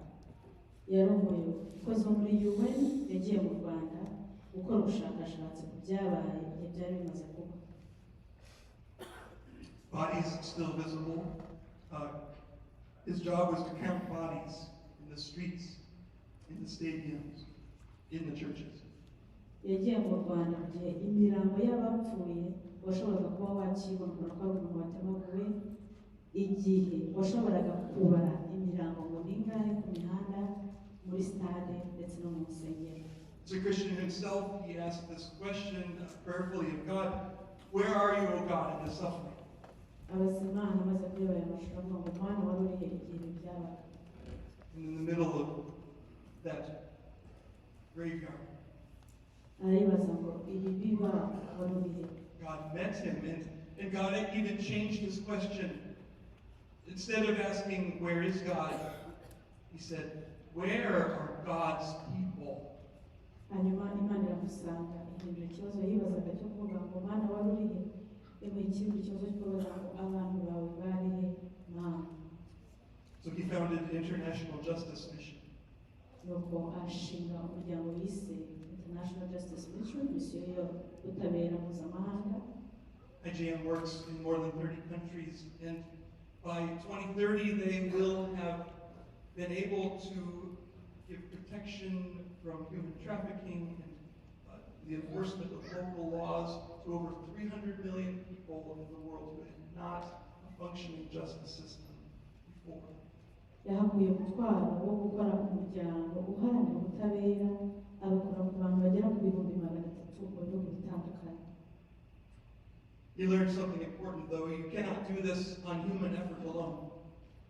yize ikintu gikomeye rero ngo ntushobora kubikora kubwa effort yawe nk'umuntu cyangwa kubw'imbaraga zawe nk'umwana w'umuntu. So every IJM staff member every day begins every work day in silence, 8:30 a.m. every morning, 30 minutes of solitude. buri gihe uyu mugabo n'abakozi be batangira gukora bacecetse mu gitondo guhera bibuka guhera 2:30 za buri gitondo 30 bari mu gahinda bari mu kababaro. And then again at 11 o'clock every day, they pray together for the needs of the community, of the needs of the world for 45 minutes. iyo bigeze 5 z'amanywa rero uyu mugabo nabo bakorana barasenga bagasengera hamwe nibura mu gihe kingana n'iminota 45. This is because defending the dignity of others requires people who are deeply rooted. ibi rero babikora kugira ngo babashe guhagararana n'abandi bayobojwe igitugu bagakora. And that is the kind of leadership we need today. uwo mugabo umeze gutyo nibwo buyobozi bukeneye uno mwanya.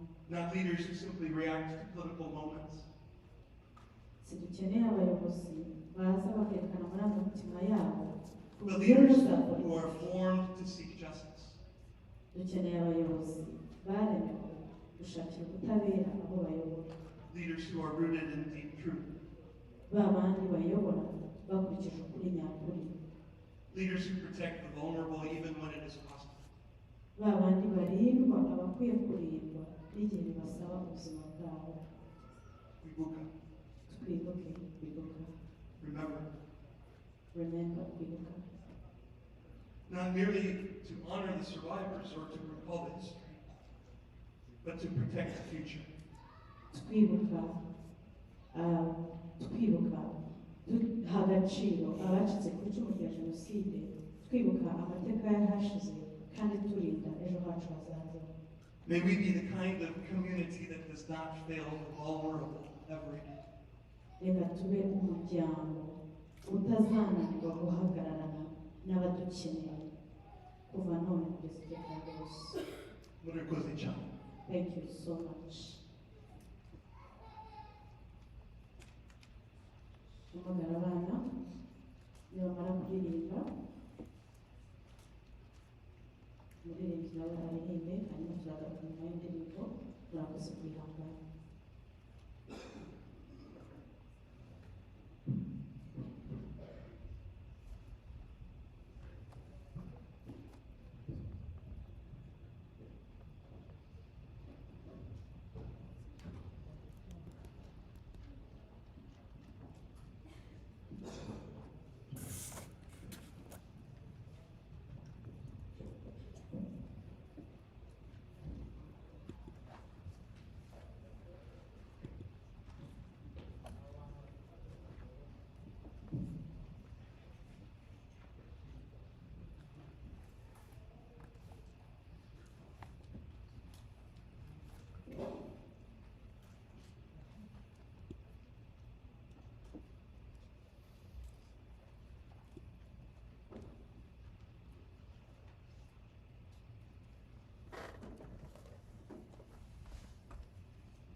Tucsonians, Arizonians, and Americans, yet deeply unshaken we are one thing, not as strangers but as one humanity.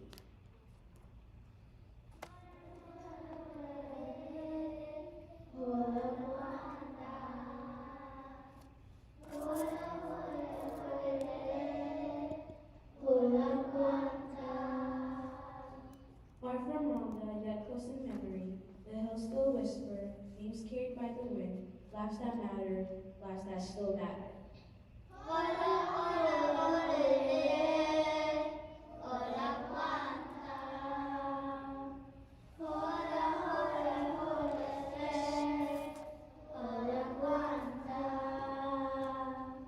Their mothers holding tomorrow in their arms, their fathers building homes, steady hands, their children laughing at the one that was taken too soon. They're humans tragedy, hunted, killed, because of who they were.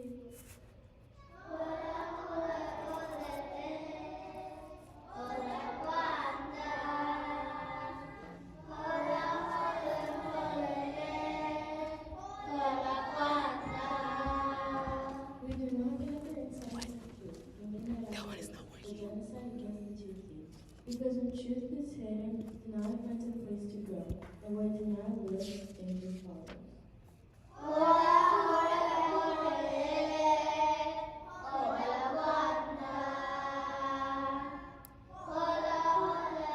and where denial lives, danger follows. But we're not here only to remember. We're here to stand for Rwanda, for dignity, for truth that must never be rewritten. Because no human life is less than another.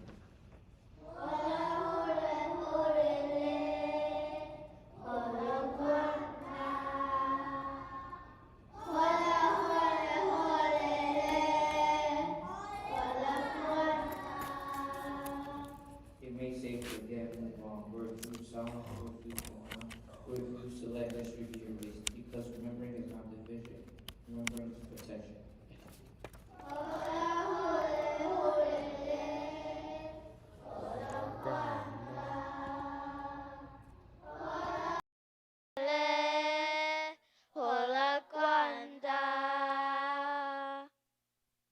To the young generation, this is our responsibility. Ask, learn, research, visit. Listen to the voices of memory. Carry this history with truth, with courage, with humanity. Because when hatred rises anywhere, it threatens humanity everywhere.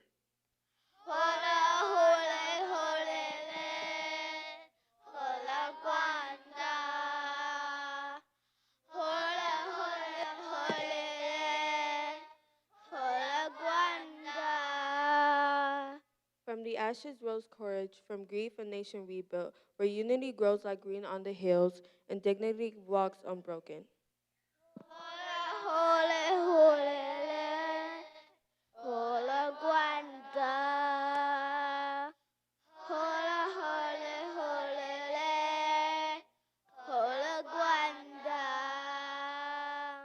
Even far from home, we remain guardians of memory. We will see each other, protect each other, stand together as one humanity, one Rwanda, one humanity.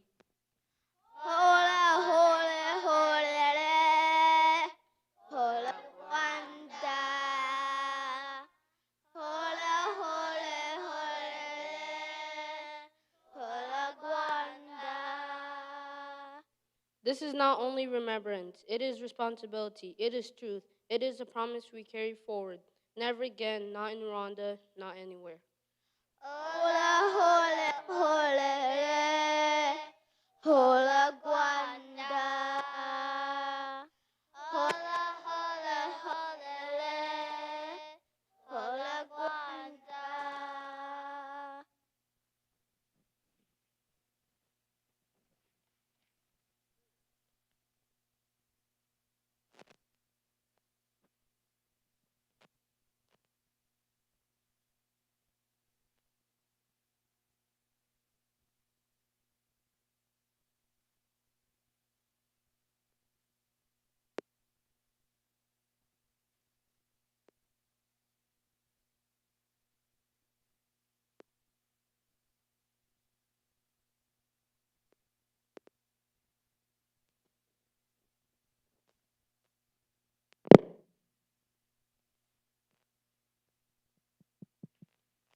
rwanze kwira twibuka ijoro ryanze gutana ijosi ryibasiwe bitavugwa igihugu cyuzuye imiborogo ubwoko bwahindutse icyaha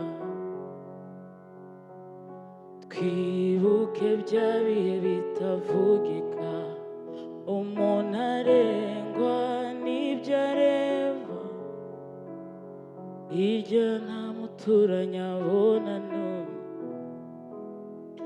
hirya yicwaga n'uwabahishe muhendahenda ngo mwicwe vuba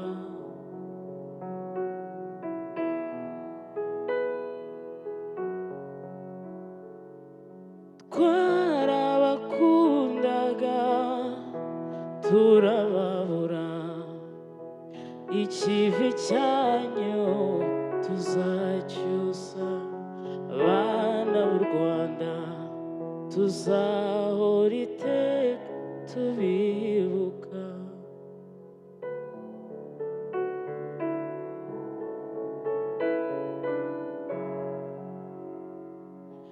mwarayizwe bimwe by'inkware mwazize ubwoko mutahanze akarere ishyaka cyangwa isura hari n'abaziraga umutungo u Rwanda rwacu rwaragowe abanyamahanga uburo buhuye bari baje bakangata n'intwaro nyinshi nk'izitabaye nyamara mwahotowe bareba babura baje bimwe bigayitse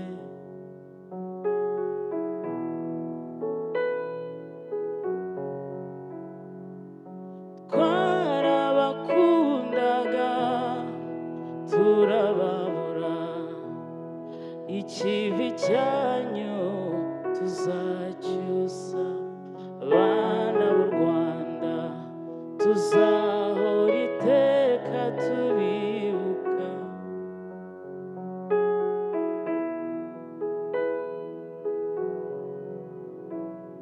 intango y'ishyano yabaye urupfu bene Rwanda bapfa bahagaze gucura inkumbi biba nk'umurimo abashakanye baratemana abana bicwa n'abababyara twarapfushije abanyabwenge imanzi zitangiraga abandi b'abasaza buje inama n'ab'abakecuru b'impanuro barapfuye n'abari mu nda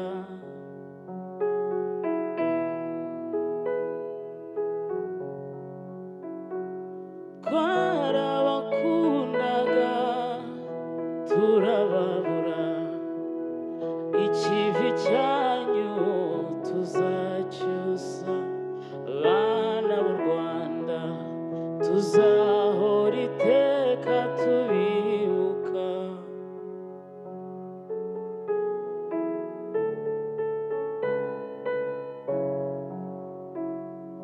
twabuze abantu tubura ibintu u Rwanda rwacu rusubira inyuma y'amajyambere yarasenywe y'amashuri y'amavuriro nta n'uwabivuga ngo abizi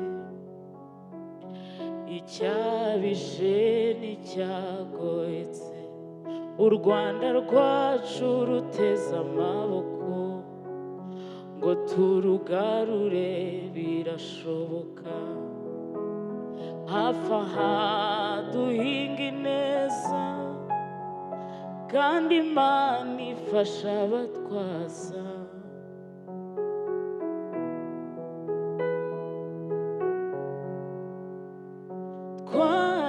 Twarabakundaga turababura, ikivi cyanyu tuzacyusa.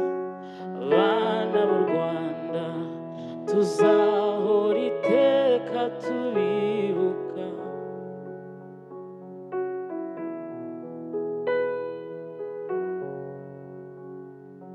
Niba tuyobowe n'ubutwari, imfubyi zareka kwigunga, ibimuga n'abapfakazi baseke, abasizwe iheruheru bamenywe, amaganya yimuke twizere.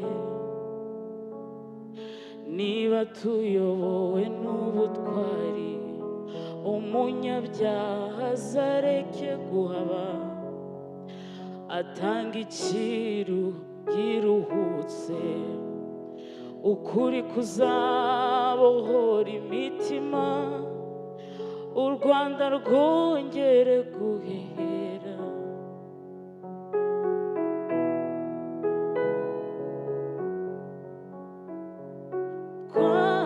Twarabakundaga turababura, ikivi cyanyu tuzacyusa.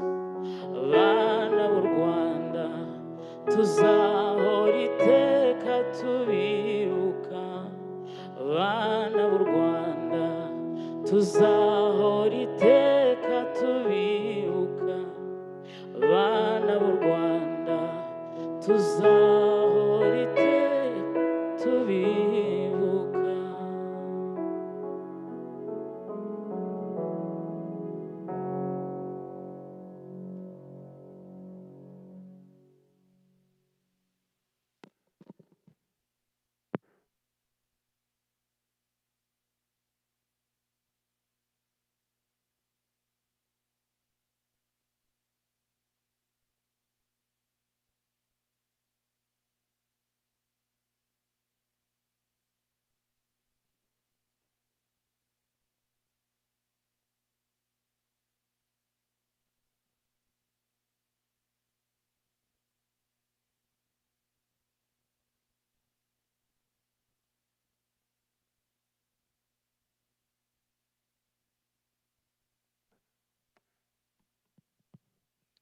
Arakoze cyane umuririmbyi Jessica.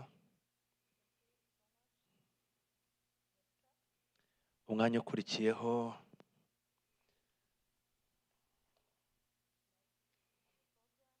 tugiye gusoma amazina y'imiryango yazimye. So we're going to read the names of the families that completely vanished Mu gihe cya Jenoside Yakorewe Abatutsi during the genocide against the Tutsi. hari imiryango yishwe yose ntihagira n'umwe usigara. There were some families that were killed completely. There were no one left in the family. Ariko twavuze yuko nabo tuzahora tubibuka. But we stand and remember them. Uyu munsi turibuka umuryango wa Gatera Pierre n'umugore we. Today we remember the families of Gatera Piel and the wife. Cyahonge Perpetuity n'abana babo. The wife is Cyahonge Perpetuity and their kids. They were all vanished. Aribo Veve, Jimmy, Data na Mimi.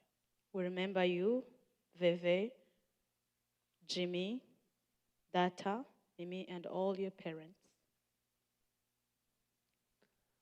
Tuzahora tubibuka.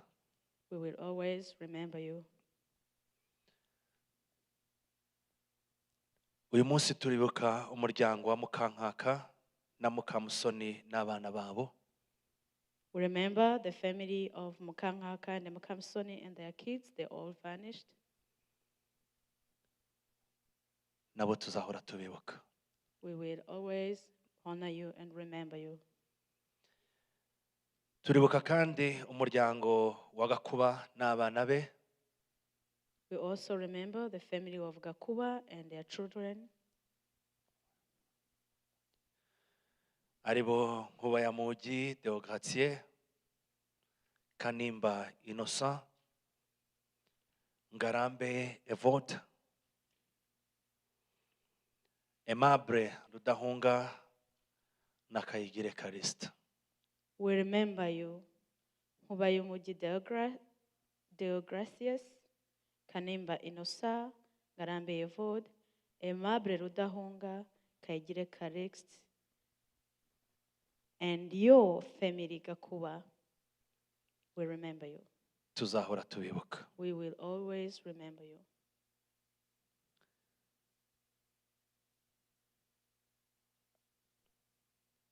Turibuka kandi umuryango wa Nkundunkundiye Augustin na madamu we Cecilia n'abana be 10. We also remember the family of Nkundunkundiye Augustine, the wife Cecile, and the 10 children who all vanished. Turibuka umuryango wa Barnabe Uwindindira na madamu we Rose n'abana babo 9. We remember the family of Barnabe, Windindira, and the wife Rose, and all their 9 children who all vanished. Turibuka umuryango wa Berkimasi Apyisi na madamu we n'abana be bose 12. We remember the family of Berikimas Gapisi and the wife and the children who were 12. This family also vanished. Turibuka umuryango wa Mukamurenzi Dative n'umugabo we n'abana be bose uko bari 9, uko bari 8. We also remember the family of Mukamurenzi Dative and the husband and the children who were 8. This also vanished. I remember the family of Iyujurubuga and Rugazanya, their children, they all vanished. I remember Nambara and Wiwabara and their children, they all vanished. I remember Wanege Joy, the husband and the child, they also vanished. I may say they didn't vanish because I'm here and because you are here. The last family we just named, they are our family. They might vanish, but they'll always be in our hearts. We remember. And together we stand and say, never again. Would you stand with me?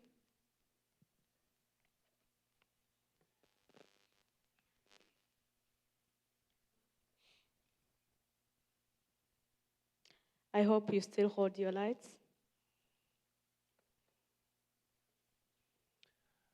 We're doing the lights again to remember all the families that were vanished during the genocide against Tutsi in Rwanda. And there was no one to tell, at least, what happened. We have those families that didn't have any survivor in their families. And today we stand here to say together, never again. I will repeat, I'll count to 3. And if you truly step into this, step by saying, genocide never again. I will say 1, 2, 3, and then we say genocide never again. Tugiye kongera kandi tuvuge never again. 1, 2, 3. Genocide never again. Thank you so much. You may take your seat. I would like to call the police of Tucson Turagira ngo duhamagare uhagarariye polisi ya Tucson for their short remark. baze batugeze ijambo baduteguriye. I want to thank you so much Kandi tubashimira cyane for your contribution, ubufasha muduha your presence, no kuba hano kwanyu and your every year comfort. ndetse n'amagambo y'ihumure. We have been with you. Mwabanye natwe We have been inviting you and you show up. kandi uko tubahamagaye buri gihe muraza. We are the pillars. We are the pillars. Muri inkingi. Twese turi inkingi y'amahoro. We are the pillars of peace. Nk'uko namwe muri. As you are the pillar of peace in the city of Tucson. It's your time to tell us a short remark. Ijambo ni ryanyu.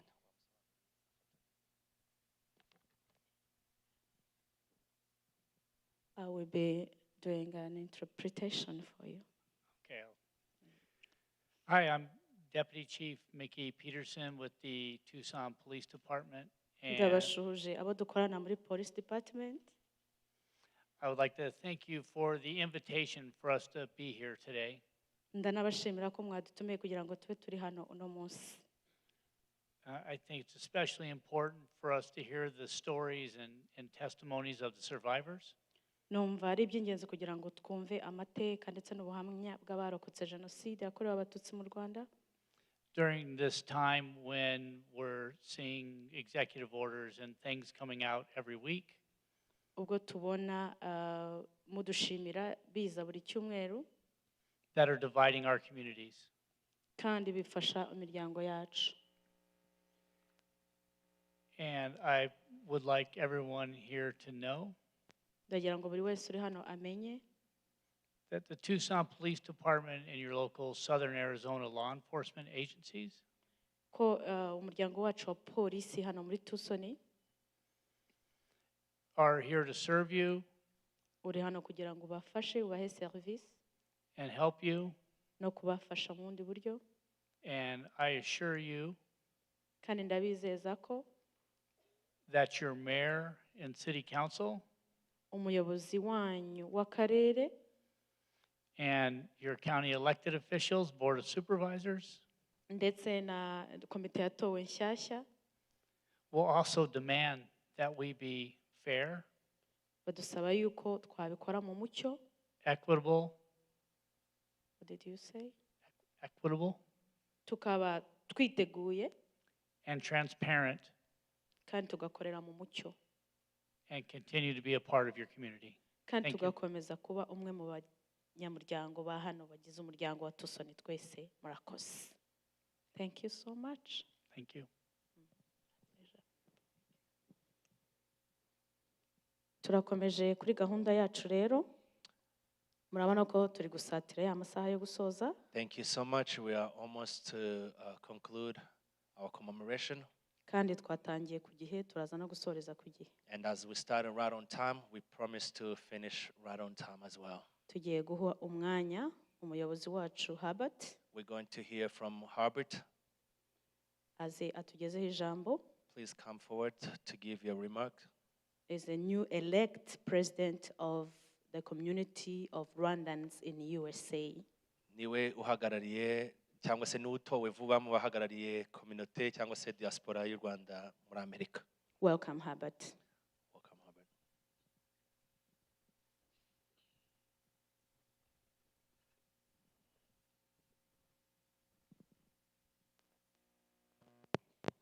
Murakoze cyane. Thank you so much. Ndabashimiye gutangirana n'iri jambo ko mwanyihanganiye igihe nagereye hano. Thank you for bearing with me to be a little late. Umuyobozi yababwiye twagize ingorane mu nzira ariko nabashimiye ko twahageze. As they told you, we had a delay and we thank God we made it today. Nk'uko umaze kuvuga avuze ko ndi hano ntari umuyobozi wa community y'Abanyarwanda yet twaratowe yego dufite umuyobozi Yehoyada mbagukira azageza mu kwa 9 mu kwa 10 nibwo tuzatangira gukorana natwe ariko twishimiye kubana namwe. As she mentioned, we got elected to lead the Rwandan community in the United States, but we haven't started the office yet. We're starting in November. munyemerere kubw'impamvu z'aho turi n'igihugu turimo nkoresha ururimi rw'aha ngaha. Allow me to, because of the country we are in, I'm going to use the English.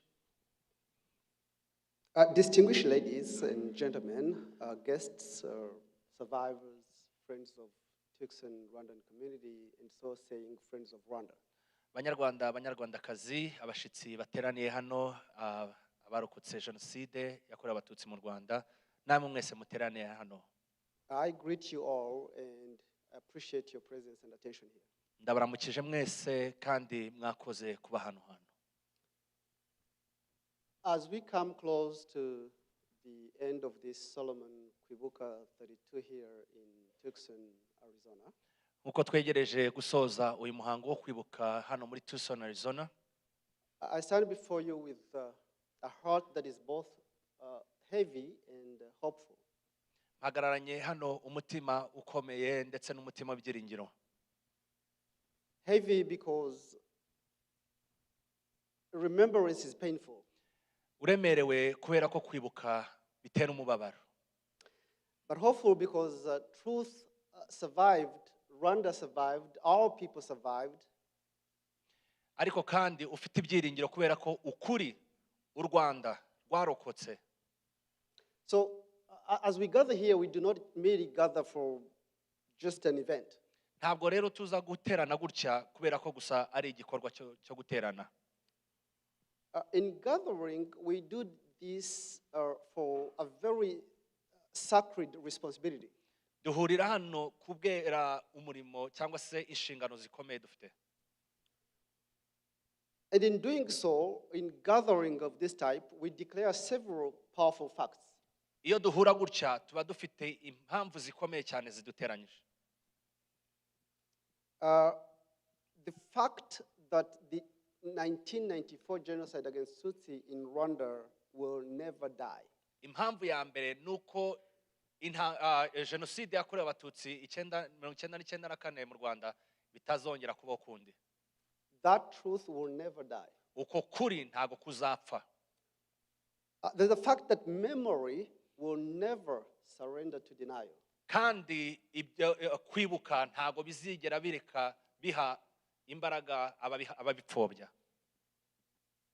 The fact that humanity must never be comfortable with silence in the face of evil. Ndetse ikiremwa muntu ntikizigera giceceka kubera ibyabaye.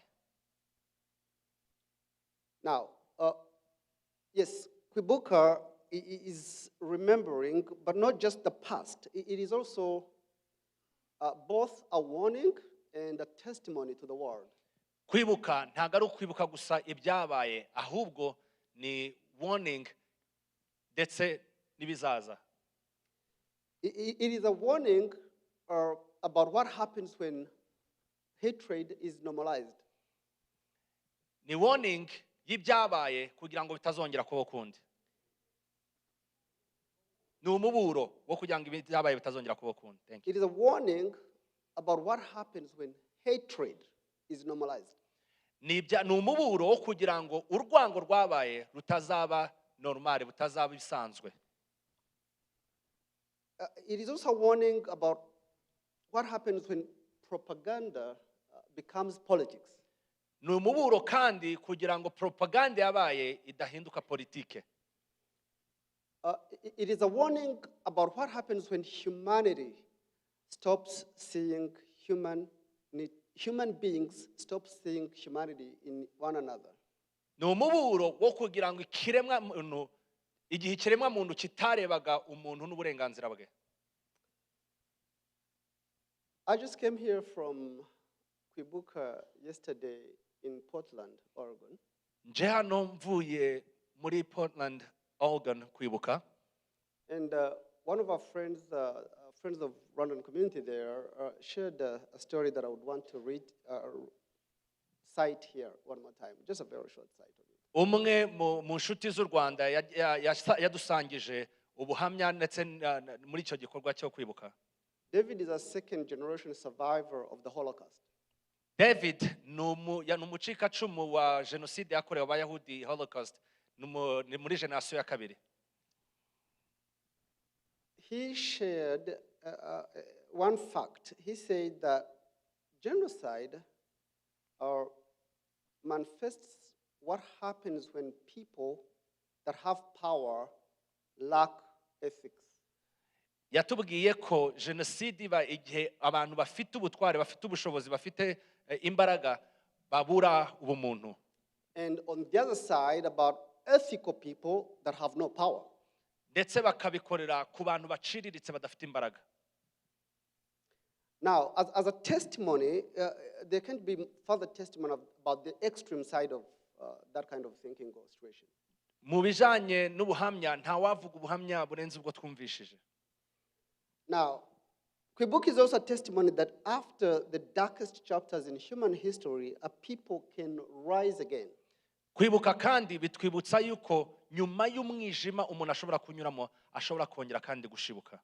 So 32 years ago, Rwanda was left for the dead. Imyaka 32 ishize u Rwanda rwasizwe kugira ngo rupfe.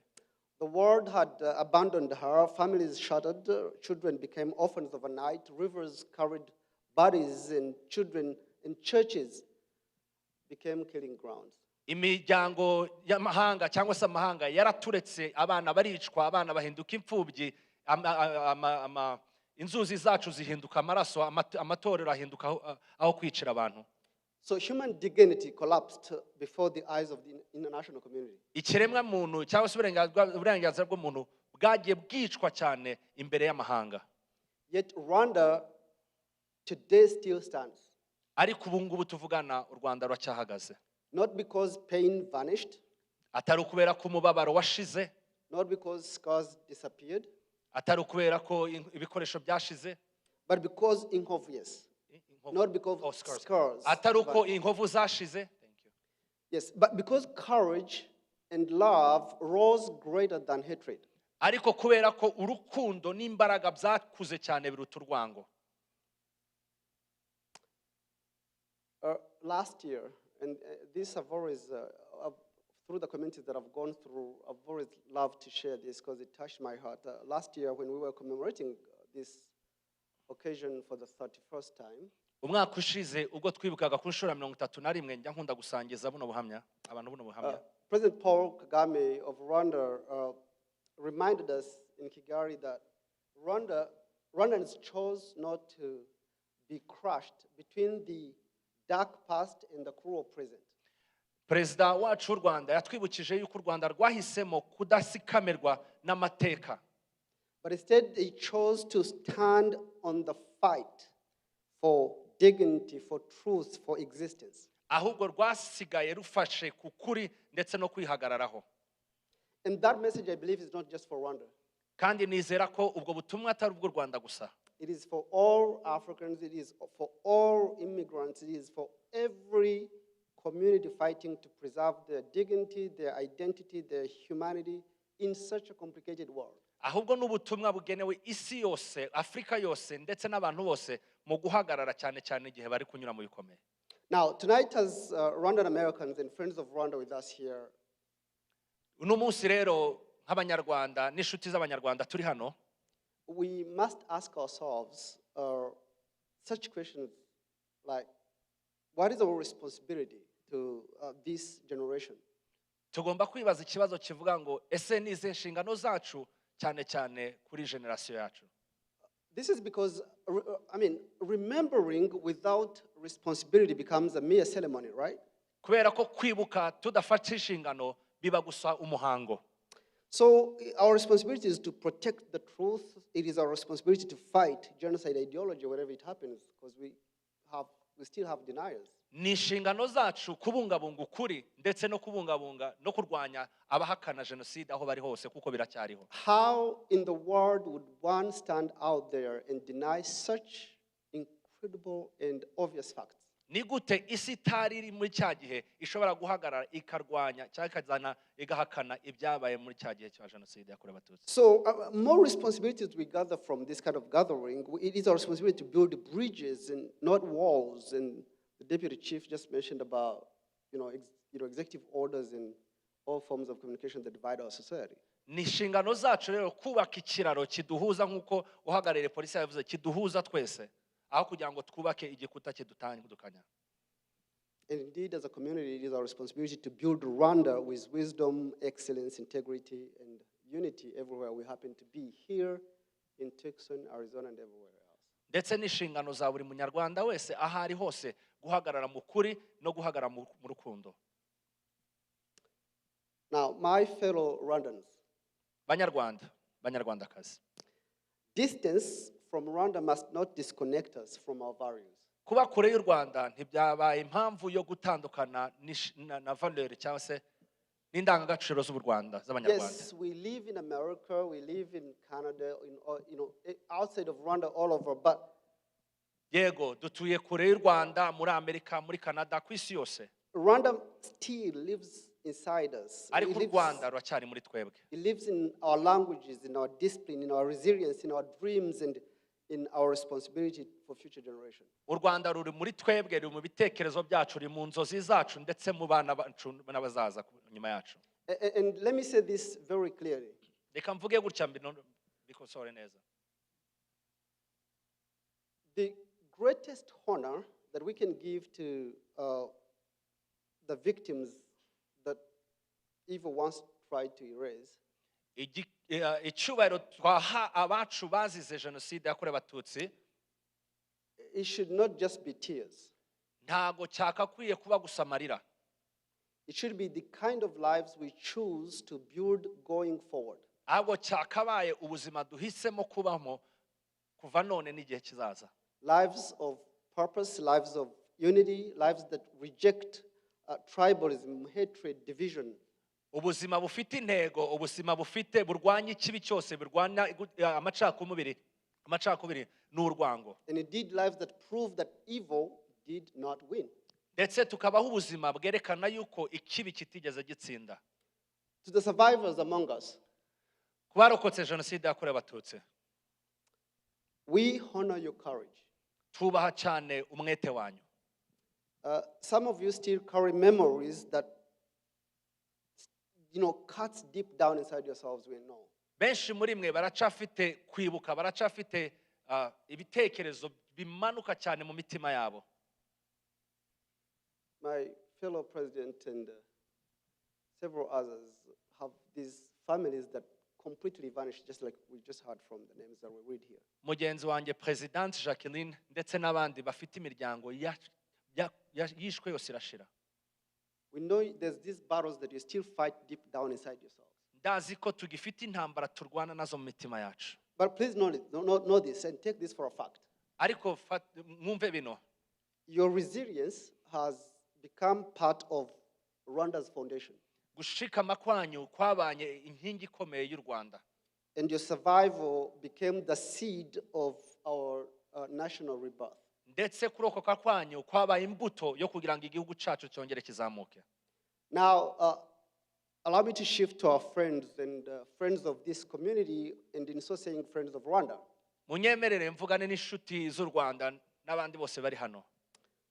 Thank you for walking with us, standing with us. Thank you for refusing indifference. mwakoze cyane guhagarara natwe, kugendana natwe ndetse no kwanga ibivugwa hanze. Because genocide survives and succeeds not just by the actions of killers, but also by the silence of bystanders. kubera ko Jenoside ibaho kubera ko hari abacecetse, apana gusa kubera gupfa, ahubwo kubera ko hari abacecetse bakareka kuvuga iby'ukuri.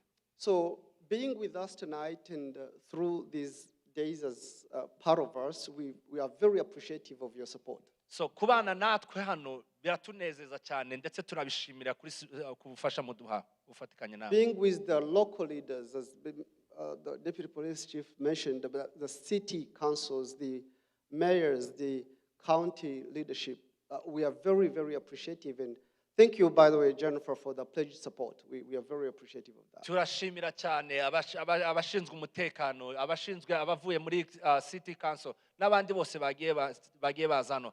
Jennifer, Ellen, thank you so much. mwakoze cyane kuza.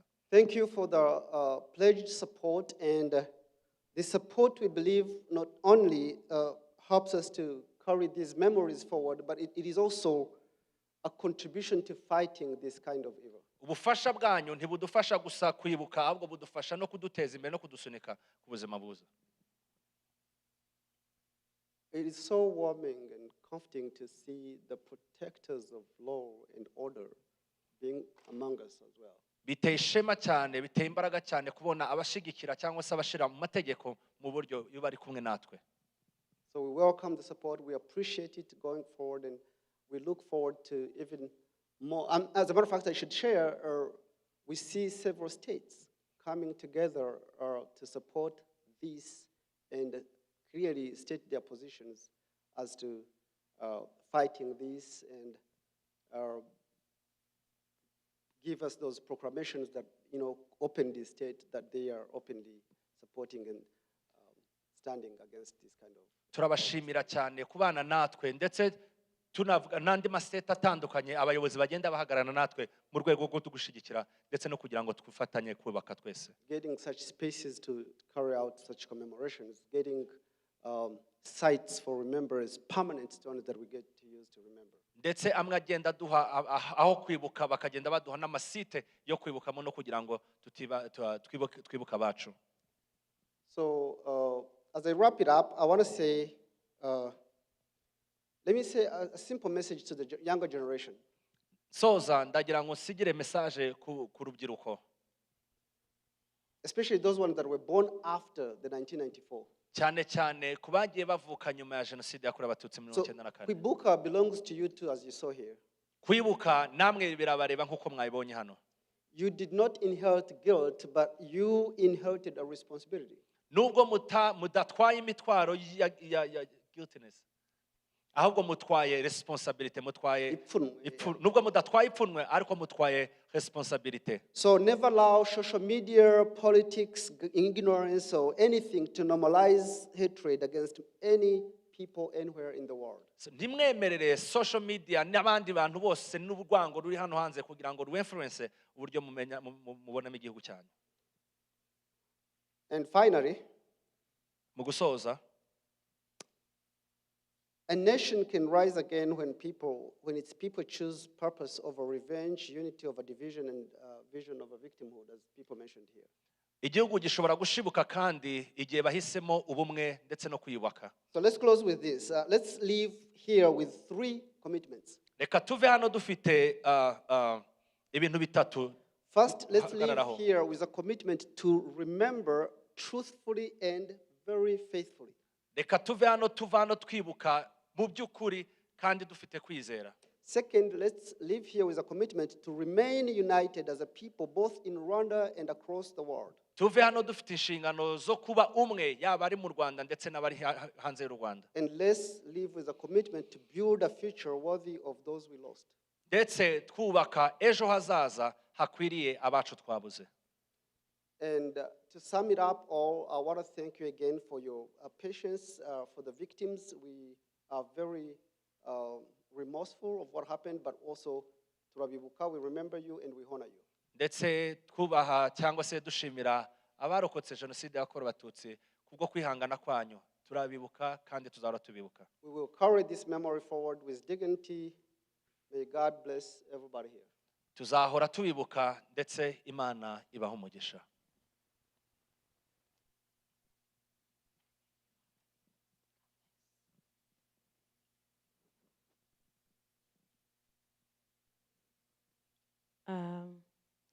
Tugeze rero mu mwanya mwiza wo gusoza igikorwa cy'uyu munsi.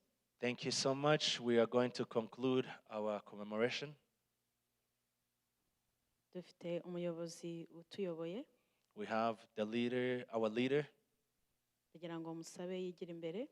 Let me ask her to come forward. Adusoreze kino gikorwa cyo kwibuka Jenoside yakorewe Abatutsi ku nshuro ya 32. And conclude our commemoration of genocide against Tutsi in 1994 for the 32nd year. Tuzasubira umwaka utaha. We'll come back again next year. Kugira ngo mubashe kubahiriza kujya mu gikorwa cya walk to remember, mujye mugerageza muhagere kare. And we remind people, please try to come early on time so we can do the walk to remember together. Murakoze, Imana ibahe umugisha. Thank you so much. God bless you.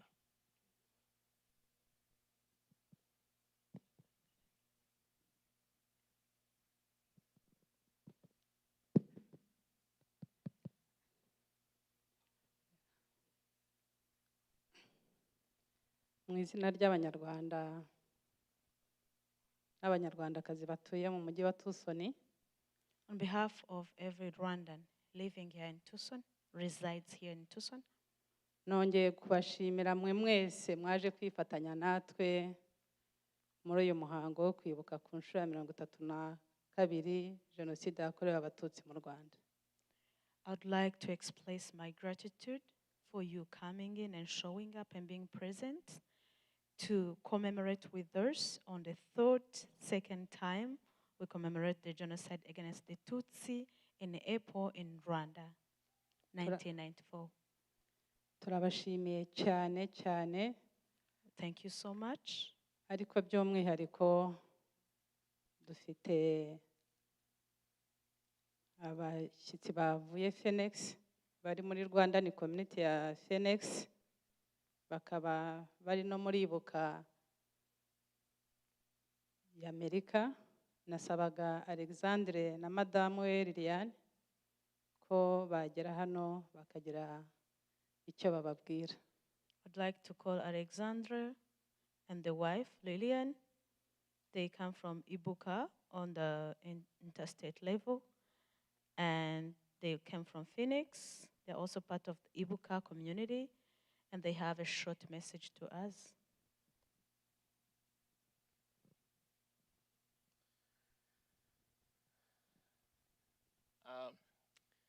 I would like to start by thanking everybody who are here, Ndagira ngo ntangire nshimira buri muntu wese uri hano, especially the officials, devoted official, the police department, the community leaders, cyane cyane abayobozi ba polisi n'ab'umujyi.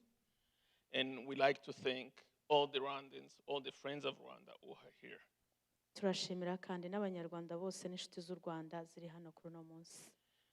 My wife is a survivor, Umugore wanjye yacitse ku icumu rya Jenoside yakorewe Abatutsi.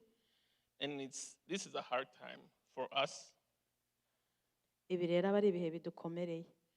and she have asked me to speak for her Yansabye ko namuvugira because even though after 32 years, it's still so hard to be able to share what she went through. kubera ko nubwo hashize imyaka 32 biramugora kuba yavuga ibyo yanyuzemo muri icyo gihe cya Jenoside yakorewe Abatutsi. As a representative of the Rwanda community in Phoenix and Arizona, Twebwe rero nk'abahagarariye community y'abanyarwanda muri Phoenix ndetse no muri Arizona, we are happy to see all of you who are here twishimiye kubabona mwese muri hano. because being here, it's being a part of those who fight against denials. Kubera ko kuba hano bisobanuye yuko udashyigikiye ikintu na kimwe cyazana amacakubiri mu bantu ndetse no gupfobya Jenoside. In our community, this kind of activity, Muri community yacu iki gikorwa some of it see it as a normal event. hari abantu babibona nka event isanzwe. But this is an event that we are representing those victims and the survivors and giving them what was taken away from them. Ubu ni uburyo bwiza bwo gushyigikira ndetse no gusubiza icyubahiro ndetse no kwereka abacitse ku icumu rya Jenoside ko tubasubije icyubahiro. So I ask all of you who are here Ndabasabye mwese rero abari hano, that anybody you know in this community who's not here, umuntu uzi ko ari muri community ya Tucson akaba ataje muri iki gikorwa, you gotta bring them next time. ubutaha uzamutumire. Because for them not being here, Kuko kuba batari hano sometimes it's helping those who deny the genocide rimwe na against the rimwe Tutsi. hari igihe byaba bigaragaza ko ari ugupfobya cyangwa se guhakana Jenoside yakorewe Abatutsi. Thank you, Murakoze, and I hope to see you next year. nzababona umwaka utaha.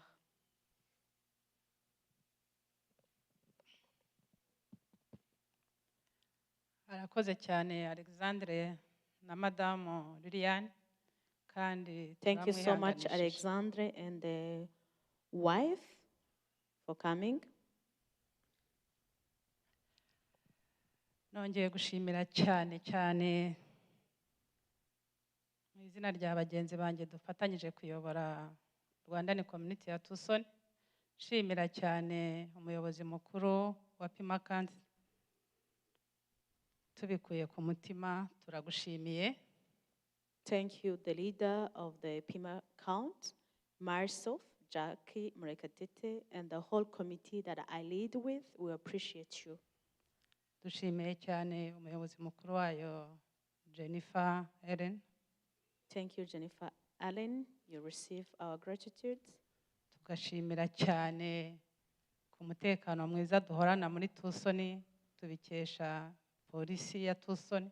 Dushimiye cyane umuyobozi mukuru wa department ya Tucson muri polisi.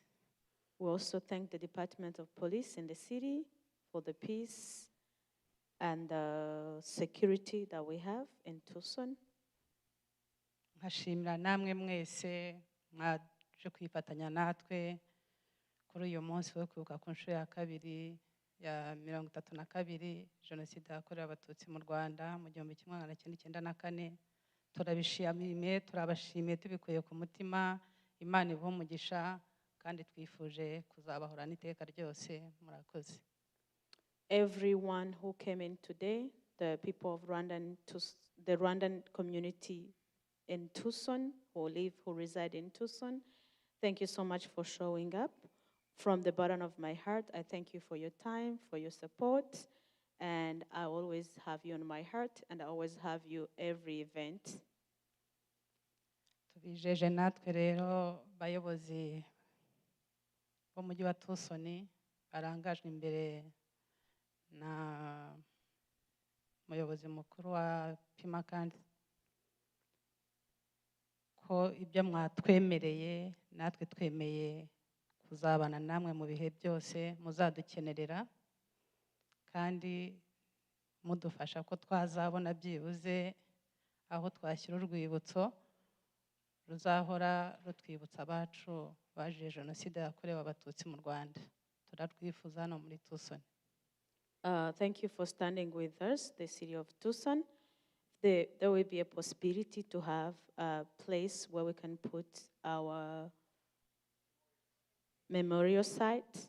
We will appreciate, and that's something maybe we can talk about later. Turabashimiye. Thank you so much. Nifuzaga ko Deborah ya dusengera kugira ngo tubashe gusoza igikorwa cy'uyu munsi. Murakoze.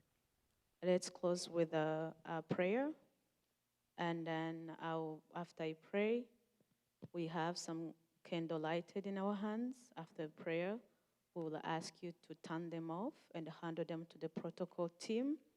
And after that, I would like everyone to come forward. We take a group picture, and then after a group picture, we will be able to take some group pictures like I will tell you how we can do that. But make sure you participate in the group picture so we have the memories of this day. Thank you. Let's pray. Father, you are holy. You've been there, and you are here, and you will be there. Reach out to every survivor to speak to us and to teach us how to be true Christians.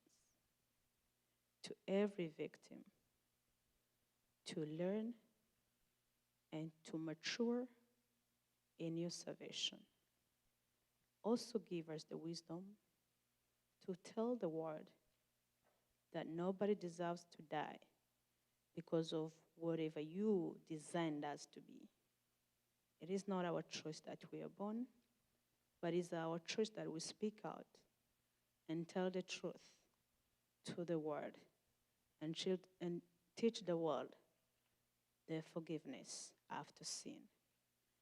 Everyone have a good night.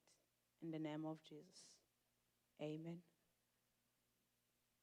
reka tubasabe mutange izo buje hanyuma mwigire hano dufate ifoto uze protokole bari inyuma bafite utuntu bazishyiramo and then move forward we take a group picture please.